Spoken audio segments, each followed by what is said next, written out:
láti wípé ara kéré lẹ́gbẹ̀ẹ́ tó bá ń sìn. Olórí kì í ga dájọ́ sílẹ̀, ẹni ayé bẹ́rí fún. Ó ga ó ga ó ga ó, ó ga jòkè lọ. Ó fẹ́ kọjá ilẹ̀. Ó ga ó ga ó, ó ga jòkè lọ. Ó fẹ́ kọjá ilẹ̀. Àṣírí lórúkọ rẹ̀, Ọlọ́run tó dùn sí.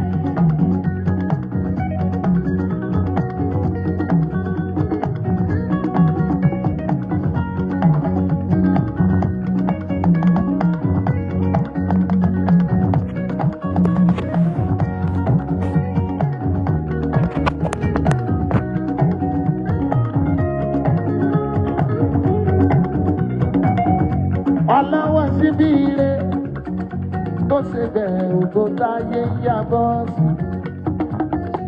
Àtùbárìn gbàgbé òṣì, onílé orí òkè àsìgbárí. Àwòrán èmi rẹ̀ wọnú èké, ó dọlọ́run kékeré.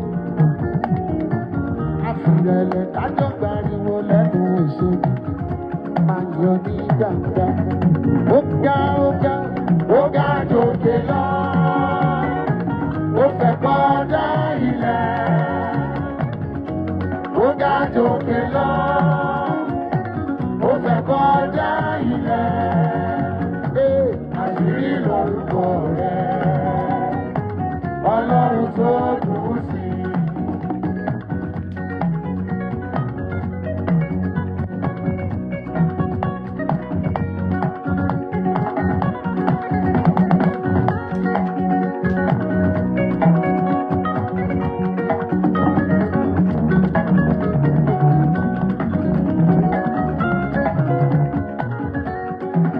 Sọ wípé o ṣé olóore mi, o ṣé alánú mi,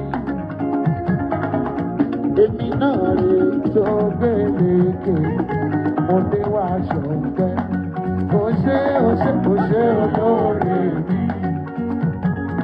o ṣé alánú mi, èmi náà rè tó gbèlékè, mo dé wá ṣọpẹ́.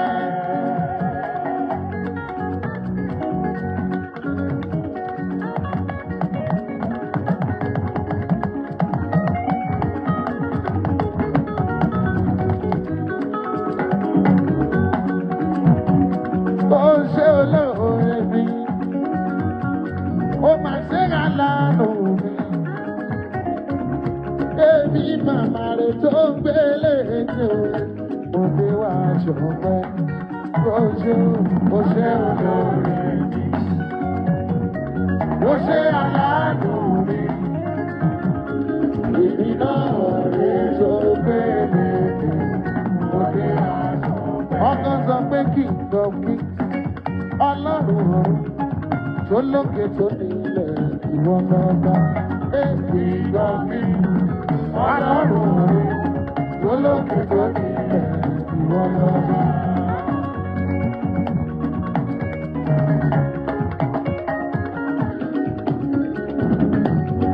Kábíyèsí o Ọlọ́run ọ̀run, ìwọ ló lókè tó nílẹ̀, Ọlọ́run ìwọ lọ́ba o.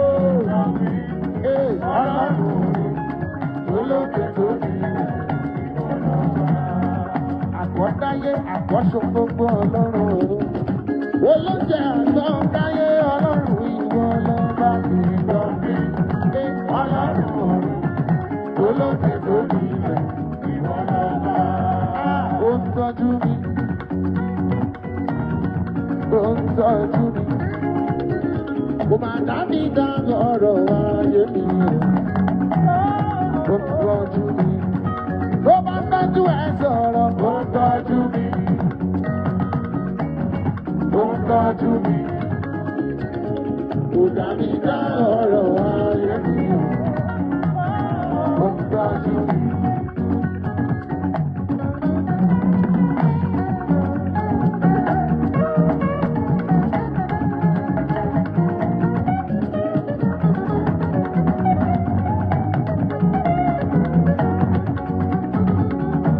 Ọlọ́run ló tọ́jú mi o. Látàná tó fi dé mi. Kò dá mi dára ayé mi o. Ó tọ́jú mi.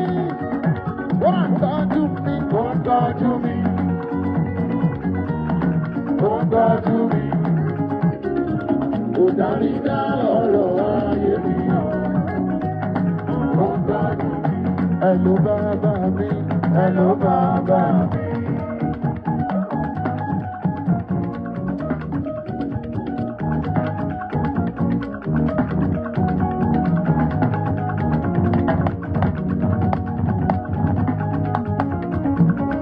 Hello bàbá mi, hello bàbá mi.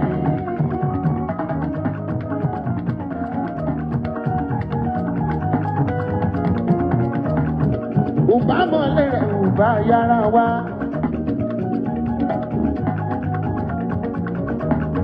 Ṣùgbọ́n nàrún òjì náà kò ṣe yára wá.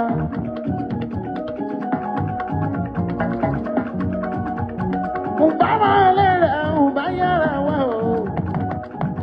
Ọ̀nà ọ̀run ló jìnnà kò ṣe yára wá. Ó kù yìí, ó kù ìdí lọ́gùn dàrún kò lè já. Sọ pé kò lè já, kò lè já.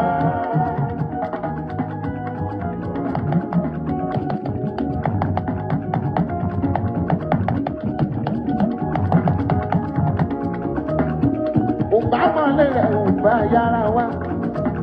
Ṣùgbọ́n náà kò jìnnà kò ṣe yára wá. Ó kù yìí lógún dàrún kò lè já. Ojú ọpẹ́rẹ́ nílé ní kò lè já. Hello bàbá mi, hello bàbá mi.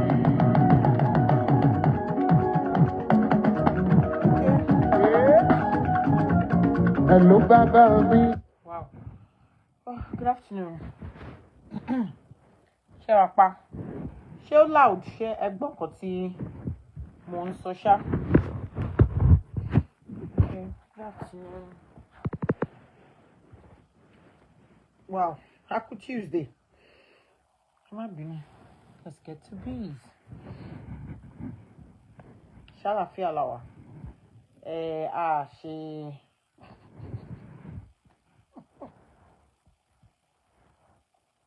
Excuse me.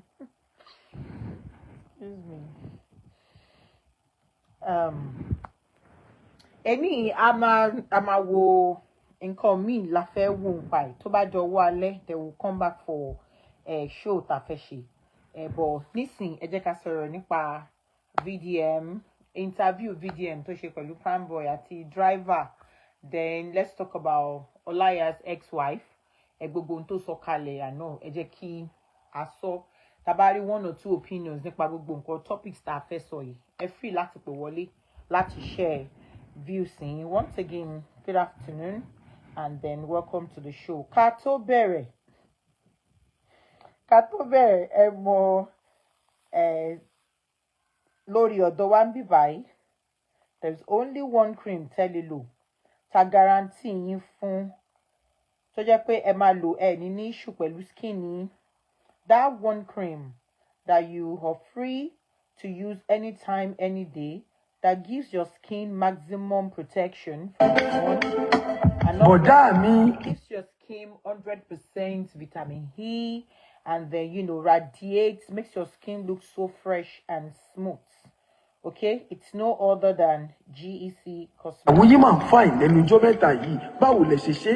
Kí láṣìírí ẹwà ìyàwó yín? Ẹ sọ fún mi, kémi náà sọ fún ìyàwó mi. Bàbá ọkọ mi, ẹ má dààmú ara yín jìnnà. Ilé-iṣẹ́ Golden Eden Cosmetics láṣìírí ẹwà mi. Ẹ wo, ibẹ̀ ni mo ti ra whitening face cream, whitening body lotion, whitening body scrub àti whitening bathing soap. Ṣẹ̀rí ìyàwó yín adún máa dán yẹn. Àwọn náà máa nílò hot chocolate body lotion, hot chocolate face cream, hot chocolate scrub àti hot chocolate bathing soap. Ṣé caramel skin kit lẹ́fẹ́ ni tàbí student whitening kit? Wọ́n ń tà. Wọ́n máa ń ṣe steam bath, manicure, pedicure. Wọ́n tún máa ń ṣe àtúnṣe àwọ̀ ara látàrí ìjàmbá tí kẹ́míkà ti ṣe sí ara. Ilé-iṣẹ́ wọn wà ní Ọ̀rẹ́méjì Street, Ọbáwọlé by Bayo Hospital, Akinyele Close, number 6, Ìfàkọ̀jayé, local government, nílé Èkó. WhatsApp number wọn ni +44 79 79 26 0453 tàbí 091 63 20 1327. Ẹ wò wọ́n lórí Instagram handle wọn @GEC_cosmetics. Wọ́n tún wà lórí Facebook GEC Cosmetics. GEC Cosmetics, ọ̀gá ni bàbá. Okay, so that's GEC Cosmetics. Bákan náà ẹ má gbàgbé Harmony Estate and Gardens. Tẹ́ bá fẹ́ ra lẹ̀, ẹ fẹ́ kọ́ estate ní àbíkẹ́, I think tẹ́ bá fẹ́ ra lé náà, tẹ́ bá fẹ́ ṣe land banking, whatever tẹ́ bá fẹ́ ṣe that has to do with ilẹ̀ rírà, ẹ kàn sí Harmony Gardens or Harmony Estate, okay? Ẹ ṣáà ti ń gbọ́ Mr. Ìbílẹ̀. And then you're free to, make your inquiries. You're free to transact business with them. And if you want more information, please contact Dr. Sadeinka, okay? So she can give you more lowdown on it. But trust me, when you patronize Harmony Gardens, you are at least 100% relaxed. When you can be 100% relaxed in terms of money, and then in what elaine relax mariba. And also gbàgbé gbogbo àwọn brothers and sisters who are donation náà tí àwọn náà ní businesses wọn. Oladimeji Abdulhakeem, he deals with printing.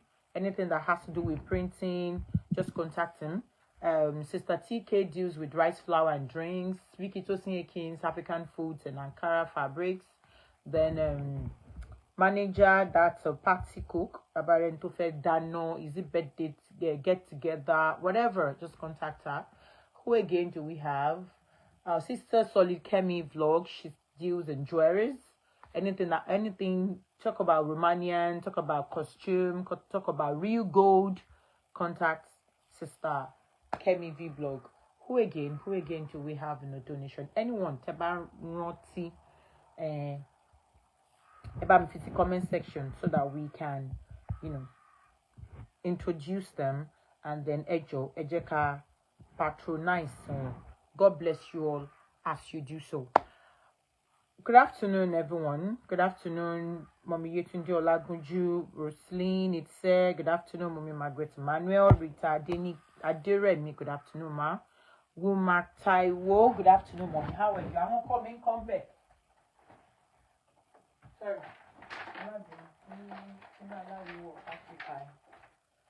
I won't come back.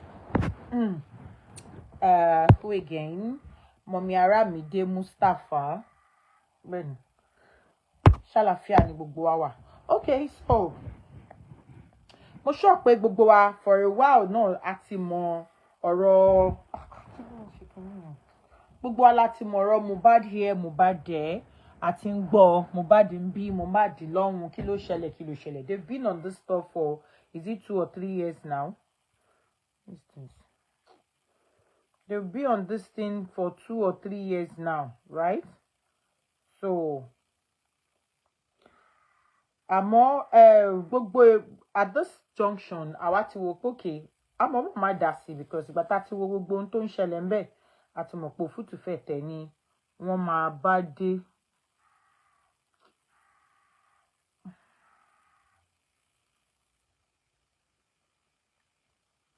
Má bínú jọ̀ọ́.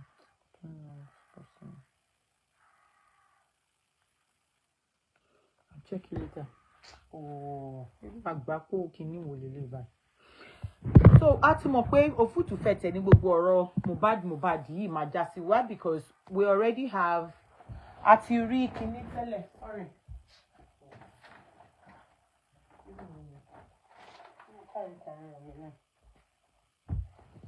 Ẹ ṣé. Mommy Bolanle Davis, how are you, ma? Gbogbo bó ṣe rí tán da gbogbo ọ̀rọ̀ yẹn rú ń gbà yẹn, seeking for justice here and there. A lot of us are I stay back. Because, fighting pọ̀ lọ́tún lósì, team this, team that, facing each other. At the end of it all, wọ́n mess gbogbo ẹ̀, wọ́n ṣàdá gbogbo ẹ̀rú, you know, wọ́n mess ẹ̀ up, wọ́n ṣe oríṣiríṣi pẹ̀lú ẹ̀.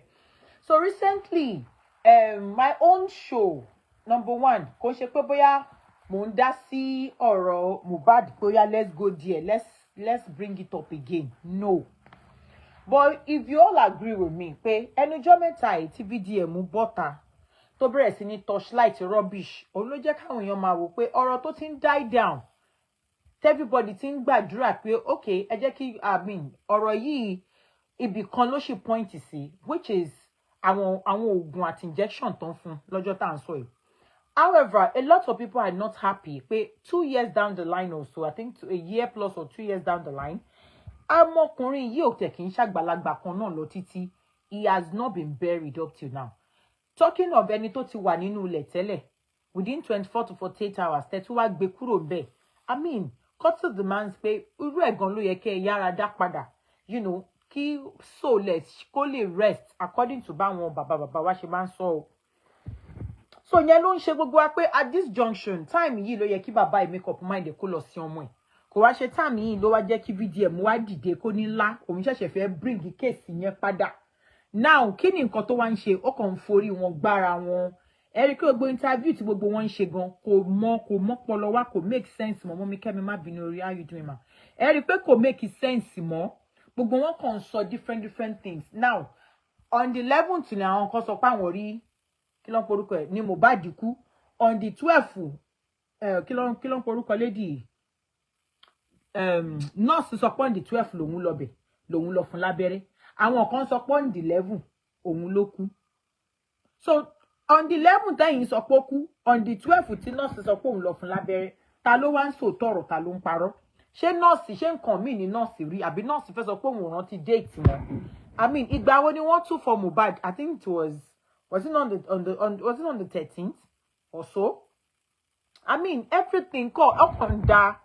Gbogbo ọ̀rọ̀ yẹn rú nísìnyí tó jẹ́ pé everybody ṣàlùfẹ́rẹ̀. Then VDM bringing this up again shows that VDM himself is what? Is evil. Okay? Ó show pé VDM himself is what? Is evil. VDM fúnra ẹ̀ gan, and is becoming to ó dẹ̀ ti wá bẹ̀rẹ̀ sí ní ó ti ń become nuisance to the society. Nǹkan tó lóun stand for kò ṣe nǹkan yẹn gangan ni motive ẹ̀. Ó kọ̀, it's just one manipulative thing tó jẹ́ pé òun ó believe pé he's audible, he can talk, and then he's been able to build, you know, fan base. He'll be able to build, I mean, only page if he able to build views to up to 20 million, 30 million or something. So ó believe pé anything tó ń bá kẹnu bọ̀, boom, ó máa shoot out. And that is why tó fi kọ́kọ́ gbé ọ̀rọ̀ Sam Larry interview tó gbé wọlé. Táwọn yẹn wá ń tútùkùtù. From there, wọ́n ti fọ̀rọ̀ Sam Larry interview sílẹ̀ ńsìn. Ó gbé Zlatan wá. Zlatan should come and talk. Ìgbà tá máa rí fídíò tó máa tún bá gbé fídíò míì tí Sam Larry ṣe interview sí. Gbogbo wa la gbọ́ tí Sam Larry sọ. Zlatan máa lọ. Bọ̀bọ́ yóò ní kúrò bíbá iṣẹ́. Ó mú ẹgba dání, ó rè sẹ́gba sókè. Zlatan ló fọwọ́ mú ẹgba yẹn. Tí Mohbad sáré dìde lórí chair tó wà. Is that the same person tí VDM dẹ̀ gbé wá tó wá ń sọ fún wa pé eré lòun lọ bá wọn ṣe nígbà tó lọ ṣe setting? Ṣé tí understand nǹkan tí mo sọ? Eré dẹ̀ ló lọ sọ mọ́ mi Ebúdọ́lá, how are you ma? Eré ló sọ fún wa nínú interview tó bá VDM ṣe. Ṣùgbọ́n nígbà tí fídíò jáde kọ, ẹ rí pé VDM sọ̀rọ̀ nípa fídíò yẹn, gbà tó máa sọ ní òun fẹ́ fẹ́yàn kan 10 million tó lè fóun ní full video. Èyí tó rí statement tó rí tí Sam tó gbọ́ tí Sam Larry sọ àti kan tí Sam Larry ṣe ń bẹ̀yẹn kò kọ́ ọkàn pa. So VDM on this issue of Mohbad is nothing but a distractor, a liar and a nuisance. Iṣẹ́ tóun fẹ́ ṣe nínú kéèsì Mohbad yìí lélẹ̀. And whether we like it or not, èmi sọ kíní kan lánàá nígbà tí mo ń gbọ́ lórí show TikTok mo dẹ̀ type mo ní sí. I think people should try as much as possible not to bring in whatever narrative VDM bá ń gbé bọ̀ this time around. Because òun ló gbé narrative DNA wèrè kan wá ń gbà yẹn. When wọ́n ti ń establish case around the fact that pé abẹ́rẹ́ Anita Alabi, how are you ma? Abẹ́rẹ́ tí bọ̀bọ̀ yìí gbà, òun ni bọ̀bọ̀ yìí react sí. Case ti ń build up ń pa níbẹ̀ yẹn. Justice ti ń farahàn níbẹ̀ yẹn. All of a sudden, ó kọ̀ déédéé ni. Ó ní òun ní reason, òun evidence, kọ́ ní kí ìyàwó Mohbad Wunmi kó wá ṣe DNA everybody ṣe gba wèrè DNA bàbá náà bọ́ síta bàbá náà sọ pé òun kọ́ ló lọ́mọ à ń sọ fún yín gbà yẹn pé òun kọ́ ló lọ́mọ has got nothing to do with justice tẹ́lẹ̀ ń wá òun kọ́ ló lọ́mọ has got nothing to do with ìjà tẹ́lẹ̀ ń jà ẹ wá switch narrative ẹni ẹ pẹpẹ sí torí pé òun kọ́ ló lọ́mọ òun lẹ ṣe wá paint Wunmi as the person tó pa yín ọkọ ẹ̀ bẹ́ẹ̀ ṣe bẹ̀rẹ̀ madness yẹn gbà yẹn ni bẹ́ẹ̀ ṣe switch narration yẹn Mommy Bim Adetayo, how are you, ma? How was your birthday yesterday? Hope you enjoyed yourself. Chet, you understand? God bless you, mama. Ẹ wá twist narrative yẹn kúrò. Ẹ wá gbé síbòmí. Ẹ change ẹ pátápátá. Ẹ wá change narrative yẹn sí Wunmi o. Òun kọ́ ló lọ́mọ, Mohbad kọ́ ló lọ́mọ. Wunmi ló páyé ẹ̀ torí property, torí kinní kan. And a lot of people there fall. Sí gbogbo nǹkan tẹ́ ẹ sọ. Lọ bẹ́yẹn kéèsì gidi tó wà tenable ẹgbẹ́ yẹn lẹ̀ lórí ọ̀rọ̀ wọn fún injection ẹgbẹ́ yẹn sílẹ̀ ẹ bẹ̀rẹ̀ sí ní ranjú mọ́ nǹkan mi ohun tá a ṣe ti wà lórí ọ̀rọ̀ yẹn nìyẹn tí bàbá yẹn ṣe fi gbé ọmọ ẹ̀ tó gbélẹ̀ sínú mọ́ọ̀gù ń bẹ̀ for years everybody by now should put their hand nǹkan tẹ́mi ẹ̀sẹ̀ ká gbẹ́nu papọ̀ pé bàbá ẹ tiẹ̀ lọ sin bọ̀bọ̀ yìí whatever tẹ́lẹ̀ ń sick can still go on. Ẹ tiẹ̀ lọ ṣe kíni, ẹ tiẹ̀ lọ sin bọ̀bọ̀ yìí. Àfi bá a tún ṣe rí VDM with his nuisance in his nuisance state and nuisance body. Ló bá dé fwa. Ó bá bẹ̀rẹ̀ sí ní gbé narrative òdo wá fún yín. Ó lóun fẹ́ seek justice. Which justice ló ń wá ń sìn? Which justice? Ṣé o gbé tá a ti gbọ́ tẹ́lẹ̀ tó ní kálukú confuse ara wọn tọ́rọ̀ wọn ò bára wọn mú? Ṣé yẹn la fẹ́ gbọ́? Ṣé yẹn la ní sìn ta fẹ́ sọ? Now let me take you to interview tí VDM ṣe fún ṣé driver ní kí kọ́kọ́ play ní àbí Prime Boy because a lot of interview tó ṣe fún Prime Boy àti interview tó ṣe fún driver recently àwọn méjèèjì tako ara wọn àwọn ọ̀rọ̀ kan kò bára wọn mu rárá. Prime Boy ń claim pé òun àti Mohbad táwọn ò fúnra wọn lẹ́sẹ̀. Mohbad ò dẹ̀ fọwọ́ gé glass. Driver dẹ̀ ń sọ nínú títí ẹ̀ pé wọ́n jọjà. Ibi tí Mohbad ti ní kóhun eat Prime Boy ló ti fọwọ́ gbá glass. Ta ló ń parọ́? Ẹ rí i pé gbogbo interview tí VDM ń gbé wá àwọn yẹn kàn wá ń parọ́ wọ́n twist narrative padà. Tí Sam Larry tó gbé wá àti fi hàn yín wọ́n gbé fídíò jáde nísìnyí Prime Boy àti driver tó gbé wá mo fẹ́ ẹ jẹ́ ká gbọ́ interview tó ṣe fún un bọ̀ ṣé gbogbo ẹ̀ lè ṣá 15 okay ẹ jẹ́ ká gbọ́. Prime Boy boss according to the story of Mohbad they say the Mohbad friend best friend you know almost everything about Mohbad life because they say we have grown up together right and again that last show where Mohbad go, honestly, you did here. Do you understand? So now you go fit tell us who did here that day, who did the show where you go, who did here, what thing happened, then how Mohbad, what thing you know. Say okay, maybe I ain't buying Mohbad. Now, when I interviewed Sam Larry, a lot of people they vex. Say why I bring this Mohbad case back?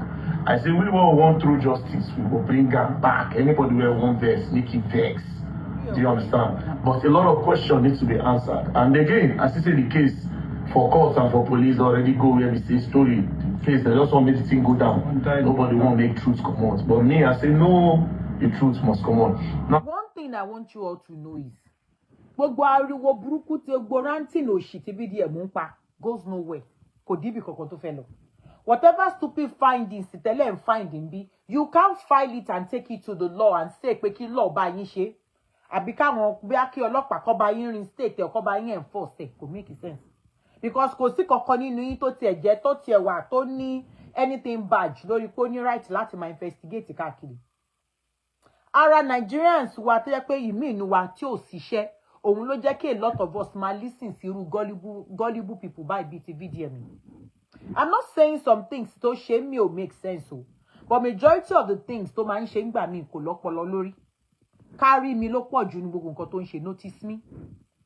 This is not how to fight for justice or for people's freedom or to be the voice of the voiceless. No. You have to be tactical about, you know, the things you do and the things you involve yourself in. Irú case báyìí sí, number one, kò ń ṣe case VDM rárá. Number one, oh, bá wọn gbé, you are not even close to them. Nǹkan tí lágbájá bá sọ fún ẹ, òun ló take on board. Now, tó bá ń parọ́ fún ẹ lọ, just like interview tó ṣe fún Sam Larry, were all lies. They were all what? Lies. Now, he's not talking about that nonsense anymore. He's not talking about it. Ó ti move. Lọ́kùn ààrẹ, ó dẹ̀ ti mọ̀ pé àwọn audience òun, àwọn nǹkan táwọn àwọn èèyàn tó máa gbóhùn, a lot of them ò ní mind of their own. Wọn ò dẹ̀ lè jókòó kan ṣe couple to 2 and 2 together. Òun lè ṣe máa rí irú àwọn èèyàn bíi VDM báyìí. Tó jẹ́ pé wọ́n máa ń soar higher in the society. Why? Because society wa gan, àwọn tó máa ń parọ́ fún wọn ló máa ń pàtẹ́wọ́ jù fún. Àwọn tó máa ń fún wọn lẹ́tàn, àwọn ló máa ń pàtẹ́wọ́ jù fún. Ẹni tó wá sòótọ́ ọ̀rọ̀ fún wọn, wọ́n máa ń fọwọ́ dust ẹni yẹn sẹ́gbẹ̀ẹ́. And that's why tẹ̀sẹ̀ rí pé likes of VDM, àwọn èèyàn ń praise wọn kò sí lójú ara wọn, wọ́n ń ṣe nǹkan gidi.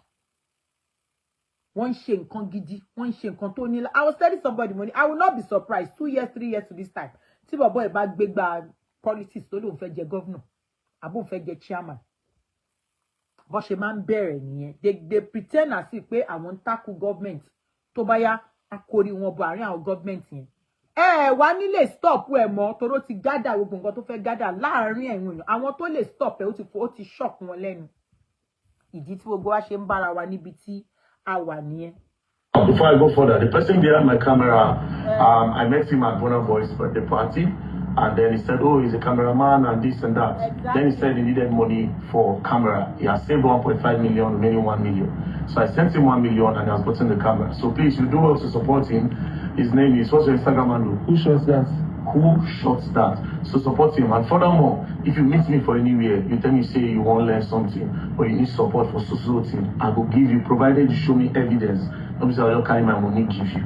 You understand? How did I give you money? Was it not borrow? Yes, sir. I collected it from my friend and sent it to you, Abby. Yes, sir. Very good. I must help you, so don't worry yourself if you have handwork and you are serious. Now let's come back to Prime. I'll just go straight to the point. So tell me, I don't say you guys history with Mohbad. I don't want to hear that history first.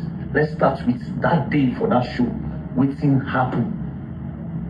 What really happened that day was Mohbad called me, and to cut the long story short, when Mohbad called me, he said I should come over, that we should have some nice time as usual. So I got into the island. So I saw Mohbad. He was sitting down with some friends. Everybody just happy. Who will be the friends? I saw one guy. I don't know most of them, but I know Adura is there. Okay. I know one guy that has dread is there. Okay. Daosha's friend, one guy, that guy that has Oputi, that shot Mohbad is there. Okay. That one too is there. So I'm cool, but oh, you know that guy when shot Mohbad? I don't know that guy, but I saw him that day. I don't know him, so but they said he's Daosha's friend. Suddenly someone tried, among maybe Adura or somebody just jammed the door mistakenly, and the key is inside. So they were trying to open the door that day, but unfortunately, no one could open that door. Okay. So Mohbad went through and opened the door. So we were even playing a carpenter, but it cool like stuff like that. Oh, because his father was a carpenter. Yeah, he's also a carpenter. Confirmed one. So.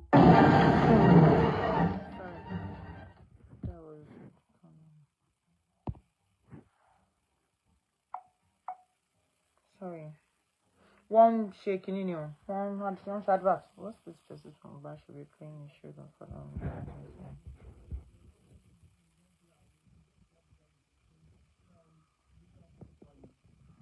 That day. Okay. One Prado is outside. So and I asked him, are you doing your car? He said no.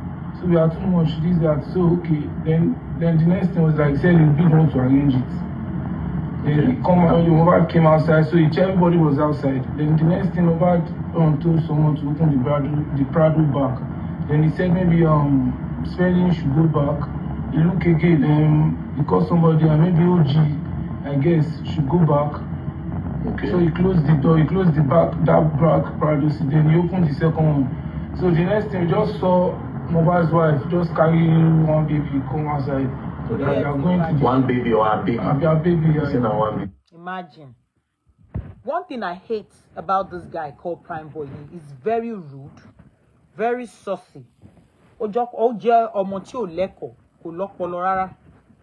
No matter how ọ̀rẹ́ ẹ̀ lẹni tí wọ́n ń sọ yìí, ọmọ tó dẹ̀ bí, etí ẹ̀ ò di, ojú ẹ̀ ò fọ́. Kò ṣe pé ńgbà tó àbí ọ̀rẹ́ ẹ̀ kú, òun ni wọ́n gbọ́ ọmọ wá tán sọ pé wọ́n bímọ fún. You referring to ọmọ yẹn as carrying one baby. Ó fi show pé bàbá àkúè, òun ni bọ̀bọ̀ prime boy yìí gan fún rẹ̀, kò lọ́pọlọ rárá. Kò ṣọmọ kan téèyàn mú. Like she brought her baby and said that Mohbad was like, are you going? Then she not even reply, but with her face, you should know how woman react sometimes. So the next thing, she just entered the garden. Mohbad said, sit down in the middle. Then Mohbad sat down at the door side. Then just look at her and say, prime boy, I should sit down beside him. We left those guys and left to where the Cubana chief priest, where the other team are standing, because we are going in convoy. The general Bita, they have their own security. Okay. I can't even count them that day. Those security. Zlatan, a lot of celebrities were there commenting. A lot of celebrities. Can you give me like 5 names?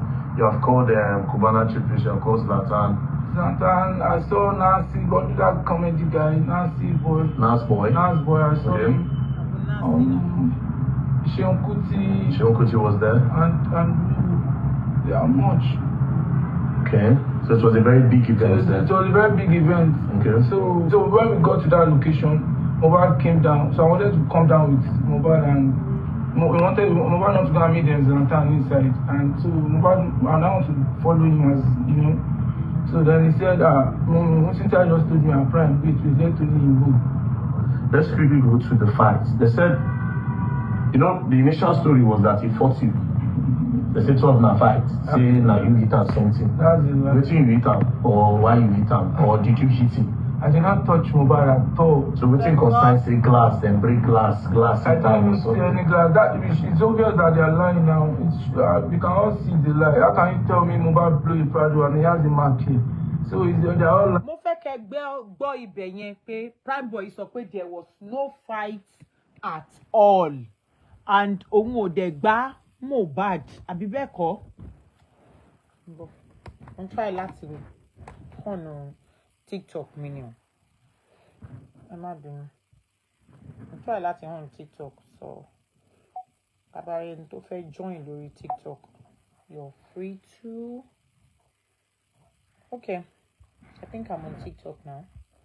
Okay, so Sister Nobaj, birthday, how was the birthday?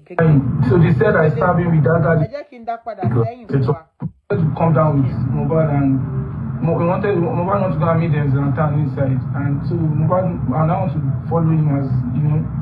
So then he said, since I just told me I'm prime, wait, let him go. Let's quickly go to the facts. They said, you know, the initial story was that he fought you. They said 12 na fight. Say now you hit him something. That's it. Whether you hit him or why you hit him or did you hit him? I did not touch Mohbad at all. So we think concern say glass and break glass. I didn't see any glass. It's obvious that they are lying now. We can all see the lie. How can you tell me Mohbad blew a Prado and he has a mark here? So they are all lying. So they said I stabbed him with that guy. They said different type of story. Just for what happened. Now, what is your own story of that night? How did you leave Mohbad that night? That's the thing. How did you leave him? Did you leave him with injury? Did you leave him with them rushing into the hospital? Like, what happened? How did you part ways with Mohbad on that night? Mohbad was like, he wants to calm down.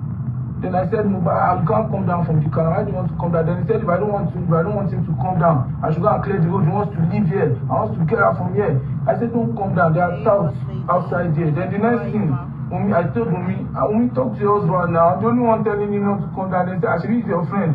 I need to talk to him. That was our reply that day. How are you, mommy twins? Baby in caution kick. Ṣé ṣáà ń gbọ́ gbogbo nǹkan tí prime boy ń sọ ń bí, because tá bá play later I'ma play interview driver. I just come down from that other side and came to where I am. Then he said he opened the car. I said I should get out from the car. He said, what happened now? I was surprised. He said, get out from this car. So there were security around us, so we are not standing alone. No. Security, boys, a lot of people shouting Mohbad, hailing him. So people don't even know what's going on between us.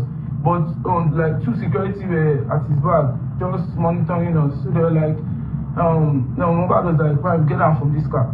And I said, what happened now? How will you tell me to get out? Where are you? Sorry. Where are you? If you're angry, I'm recognizing you and your wife matter. Yeah, I'm sorry.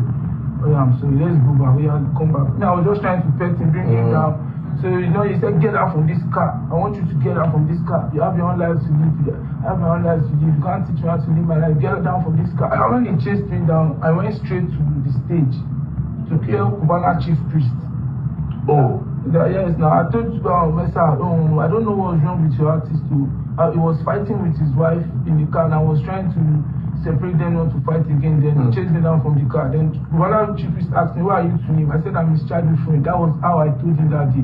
Then he said, hey, watch over him. Then I should stay on stage, and they should not allow me leave here. That he wants to go and check his thing. So that was how chief priest left me. So I stood there for like 30 minutes before I saw my director come in, and I asked him, what happened? Where is chief priest? I was coming down, I saw the security didn't say anything. So I was coming down slowly. I was thinking, shall they go back there? So when I just checked the backstage, I saw everywhere was dry. So no one is there. Cubana chief priest, security, Mohbad, everybody left. So I was the only one there with some crowd. So that's all you know, like that's all I know. Then how did you hear that Mohbad had died? On that Monday, I called Mumi. I texted Mumi, that's Mohbad's wife. Because my bag is inside that Prado, and my director's bag, camera is this. So I texted Mumi, the chat is still here. Okay. So I texted Mumi, I said, what's up? Please, I need my bag. My director's bag.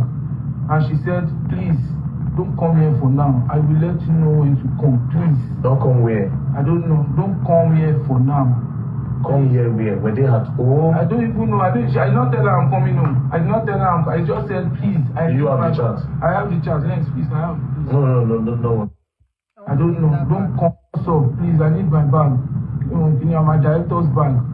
And she said, please, don't come here for now. I will let you know when to come. Please. Don't come where? I don't know. Don't come here for now.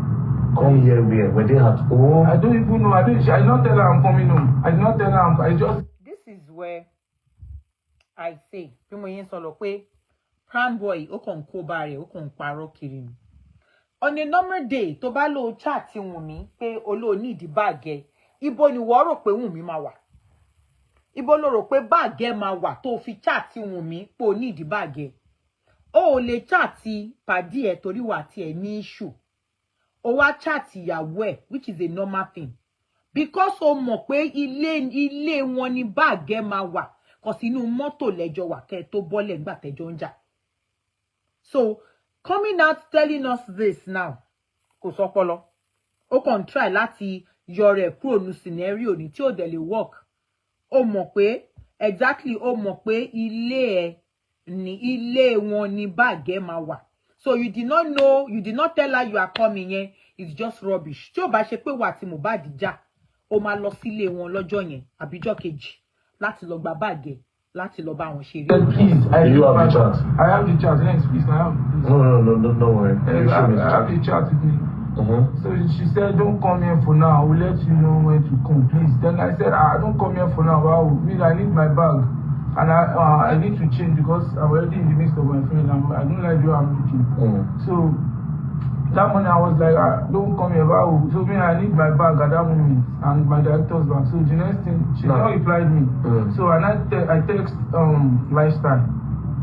Lifestyle was like, okay, I will check it for you. I will check it. Can you come? Okay. The next thing Lifestyle said, okay, I've seen your bag alone. I've not seen your director's bag. I have everything. The next thing said, okay, I've seen your director's bag again. So how will I get it? I sent him the apartment location that I should send my bag through dispatch or Uber, and I will pay. I just need my bag. I need to change. I have a question for you. You said that you wanted your bag and the bag was in the Prado. Yeah. Then you texted Wunmi. Yeah. Then Wunmi said, please don't come here for now. Yeah. When Wunmi texted you, after then, did you hear from Mohbad? After that text, did you hear from Mohbad? No, I did not hear from Mohbad. So after that text, you didn't make a call to say, oh, Mohbad, how far? Mohbad didn't call you, you didn't call Mohbad. I was texting everybody in the house. It was only Wunmi that responded. Wunmi only said, don't come here for now, please, I'll let you know. So I was like, why will you tell me not to come here for now, that I need my bag? So I did not chat again. I chat someone else that is inside the house, which is Lifestyle. What's going on? Why will Wunmi tell me not to come here for? I need my bag, my director's bag. What's going on? So Lifestyle, that was when Lifestyle said, okay, I've seen it. So how will you get it? So the next thing, Lifestyle. So after that time, you didn't hear from Mohbad? No. See, they announced that you died. So after Wunmi said, please don't come here. Come here for now. I will let you know. So that was on Monday morning. So I was in their apartment. All our friends, they said, they were just sitting. They said, you and Mohbad, you can just see you the next day now that you guys will be together. Oh God, I'm not happy. So that was the reply. They knew that was how we played. They think we just said to it. It's a little thing. So after this, you now got to find out that Mohbad is there. When you heard, or how did you hear? Was it somebody that called you from his house? Or how did you find out that Mohbad is dead? How I found out that Mohbad is there, I was sleeping. I went back to Ikorodu on Tuesday. On Monday, I stood at the apartment to play with my brother, because I was not there on Sunday. So on Tuesday, I went back to Ikorodu. So it was raining heavily and I'm tired, all those stress on Sunday, Monday, so I just went to sleep direct. So someone came to wake me up, my roadside manager, that is my friend, came to wake me up that, Brian, they said Mohbad is dead. So I was like, Mohbad is dead, but my phone is switched off, so I don't even have the strength to on it for you to know how weak I am. So I just threw my phone somewhere, so I went back to sleep. Are you crazy? Mohbad is dead, but so the next thing, he came back again. I just saw them like, the private Mohbad is dead, I must see video. I just dropped, I didn't even check their phone. I just went straight to my phone and plugged it. I saw thousands of missed calls, messages, everything. Fine, is it true? Fine, what the So I was, no, I'm not even okay. I don't even know. I can't even tell you how I feel. How I feel that day. I can't even tell you how I feel. So did you now go straight to his house? Or? I called his dad. I called immediately that daddy, want to pay combine shele si Mohbad. His dad said I'm on my way there. That when I get there, I will let you know. I will not see the bed. Oh, that means the father was not there when the whole thing happened. Yes, because when I called him, he said he's not there. So when I called him back again, said I just got to the estate, that I should call him back. He will let me know. He will call me when he get there. Do you think that time that they said, Brian, please don't come, do you think something have happened to Mohbad as at the time? I don't think anything happened to Mohbad. But the only thing I was like, maybe they don't want me to come around. Like, I don't even think anything. Because for them to say, Prime Boy, please don't come, and next thing you are hearing that Mohbad is dead. For me, I don't know how you think. For me, I am thinking that the problem already happened as at that time. That's a lie. And this is where I say, VDM, stop your stupid manipulations. All this rubbish will not work. You can't be spreading stupid stuff based on your own stupid opinion. Okay, ìjà ṣẹlẹ̀, which is understandable. Ìwọ àtọ̀rẹ́ ẹ jọ ń lọ lọ́nà, ìjà ṣẹlẹ̀. Ó lé ẹ bọ́lẹ̀ nínú mọ́tò. Ìyàwó ẹ̀ wà ńbẹ̀ ńgbà ó rí gbogbo ìjà tẹ́jọ́ ń jà. Tó bá jẹ́mi náà ni Wùnmí, ìgbà tó chat tó sọ pé okay, I need my bag. Èmi ni mo mọ̀ bóyá inú bíbí tó bí ọkọ mi, mo mọ̀ pé bóyá tó bá tún rí ẹ, ìbínú yẹn máa tún pọ̀ sí. Òun ló ṣe jẹ́ kí Wùnmí ṣe dá padà pé don't come for now. Not that pé bóyá anything ti ṣẹlẹ̀. Because this is another stupid narration tí VDM fẹ́ gbé wá the same way tó ṣe gbé the stupid one nípa DNA wá lálàkọ́kọ́. Òun ló tún gbé mi bọ̀ pé okay, because of the fact that you chatted, Prime Boy chatted Wunmi pé I need my bag. And Wunmi said, don't come for now. Ó mean pé nǹkan kan ti ṣẹlẹ̀ ńbẹ̀ yẹn. Ẹ jẹ́ ká máa lo ọpọlọ wa. Ẹ má jẹ́ káwọn idiot tí ò ka nǹkan kan àbáwọn tó kàn fẹ́ sọra wọn di savior sọ́gan kọ́kọ́ máa tútùkùtù fún wa káwa náà dẹ̀ máa gbà bẹ́ẹ̀ just like that. Now, answer wà nínú Prime Boy yìí. Interview tí Prime Boy yìí ṣe fún rẹ̀ fún VDM. Why? Lẹ́yìn ìgbà tó chat Wùnmí, kò ṣe pé bóyá Wùnmí nìkan lórí bá sọ̀rọ̀ nínú ilé yẹn for that day. ó lóun chat another guy kan tí guy yẹn get back sóhun pé I've seen your bag, I didn't see your director bag. Later bọ̀bọ́ yẹn padà tún wá sọ fóun pé I've seen Abiyadetayo on TikTok, how are you ma? I've seen your director's bag. Àbí bẹ́ẹ̀ kọ́, the same place tẹ́ni yẹn wà ni Wùnmí náà wà, because Wùnmí ló kọ́kọ́ chat pé òun fẹ́ gba báàgì òun. Ó dẹ̀ chat Wùnmí torí pé ó mọ̀ pé báàgì yẹn máa wà ní inú ilé wọn. Ẹni tó chat again inú ilé àwọn Wùnmí ló wà as at that time. Tí anything bá ti ṣẹlẹ̀ sí VDM, ó yẹ kẹ́ni yẹn ti get back sí Prime Boy. Nígbà kẹ́ni yẹn chat sí Prime Boy. Àbí bẹ́ẹ̀ kọ́? Ó yẹ kẹ́ni yẹn chat sí Prime Boy padà pé Prime Boy pé this is what is happening. Ẹni yẹn ò kọ̀ lè kọ̀ chat ẹ̀ pé your bag is here. Kó kọ̀ dákẹ́. Ẹni yẹn máa tún kọ́ lọ síwájú ni pé oh Prime Boy VDM faint, Prime Boy o Mohbad fainted o. Prime Boy please come, something is happening. Kò ṣe pé kò máa sọ pé your bag is here. Tell me where you would get it. Against the narration burúkú tí VDM ń gbé jáde fún yín sìn. Cause nísìn tẹ́ bá rí pé àwọn kan náà ti ń gbà náà pé lóòótọ́ ni nǹkan ti ṣẹlẹ̀ ní come on man. Ẹ má máa jẹ́ káwọn kan kọ̀ jókòó síwájú kíní kan kọ̀ máa tútùkùtù fún wa kọ́ máa manipulate káwa náà máa gbà bẹ́ẹ̀. Ẹ já máa fi ṣírò, ẹ jẹ́ ká máa gbọ́ nǹkan táwọn èèyàn bá ń sọ. Whatever happened ní gbogbo èyí tí VDM ń sọ yìí kò tí ì bá ìgbà tí wọ́n sọ pé nǹkan kan ṣe Mohbad, nǹkan kan ò tí ì ṣe Mohbad ń bí. If anything had happened, the other person tí Prime Boy chat tí yẹn sọ fún pé your bag is here would have told him, would have sent a message. Bó ṣe ń send the message sí ni pé I have seen your bag. That person will have also hinted Prime Boy pé this is what is happening. Àti ẹ̀ ti sọ fún pé Prime Boy má bọ̀. VDM Mohbad is this, Mohbad is that. Ẹ má jẹ́ kí bọ̀bọ́ yìí wá kó tún wá twist ọpọlọ yín torí pé ó fẹ́ fi gain more attention. They not fẹ́ fi relaunch nǹkan tí ò tó nǹkan padà. Already happened as at that time. But I would never think maybe. Yes, as at then you will not think that maybe Mohbad or anything don't happen. Even if it's fight, maybe it's normal fight, but crying it's too much. So me I wouldn't love baby at all. So I later collected my bag that day. So it was my.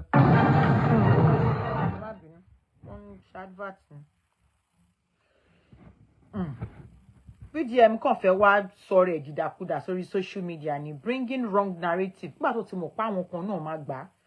Wọ́n máa gbà á lọ́wọ́ òun tí ò tẹ̀yẹ. So it was my director. It was one I. How did you collect your bag? Then I booked a ride for him. So that was what I was doing. I text Lifestyle. It was also his mobile dancer. So I text Lifestyle. What's up? I need my bag. This and then Lifestyle said okay. Lifestyle said you have seen it. So Lifestyle. Okay, I said okay. How can I get it? Then he said he will send it through dispatch or Uber. I gave him the address of the apartment I am. Where me and my brothers are. So the next thing I waited. I started texting. He said the go-kart rider started giving me excuses. He's not picking this, that. And I said, what was wrong with this guy? Then the next thing I just texted him. He said he has gone to Suliri. That he went to meet his mom at Suliri. Then I Suliri. Wow. Then how will I get my bag? This guy, I need my bag. I don't like what I'm wearing. Then he said he has Lifestyle. Lifestyle is at 2. That he will give me Lifestyle number. That one, he will give me OG. That is mobile cameraman. So he will give me OG. So which home? Was it all these people they live with mobile? They live with mobile where I find. I touch you. So wait now. All these things, did it happen 24 hours before Mohbad died? Before they announced that Mohbad don't buy? All these things you're talking about, like say you call them, they say don't. Oh, advert is your mobile. Hold on, please. Advert.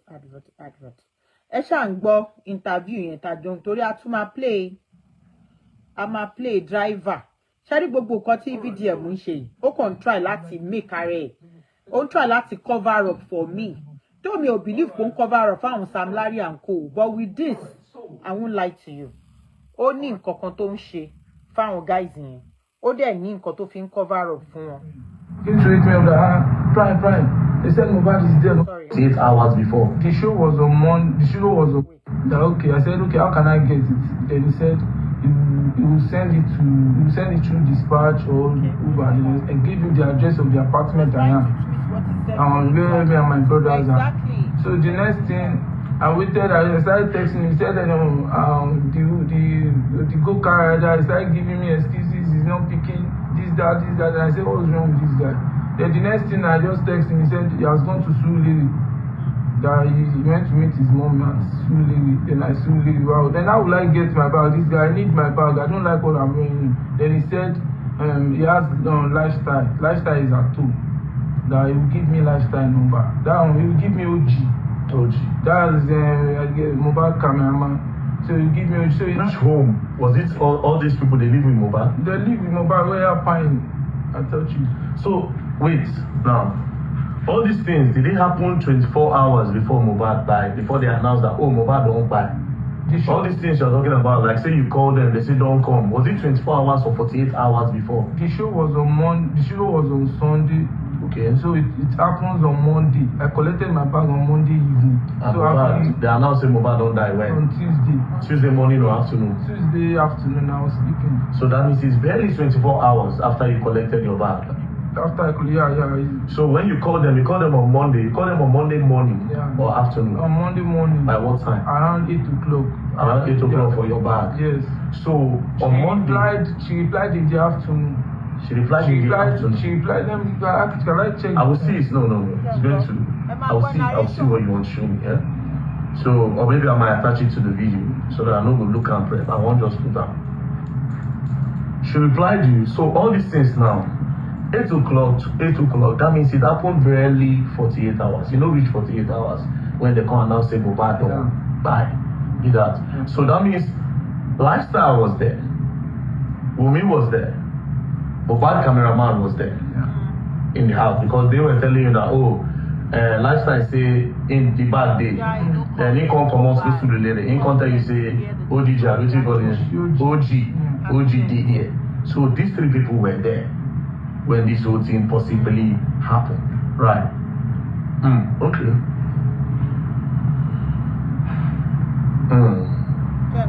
Now those boys where they carry mobile, like now you don't talk where you know reach. So ṣé pé kò get narration tó ń wá lọ́dọ̀ Prime Boy cause ó fẹ́ kí Prime Boy sọ pé Monday yẹn gangan ni wọ́n announce pé Mohbad pa.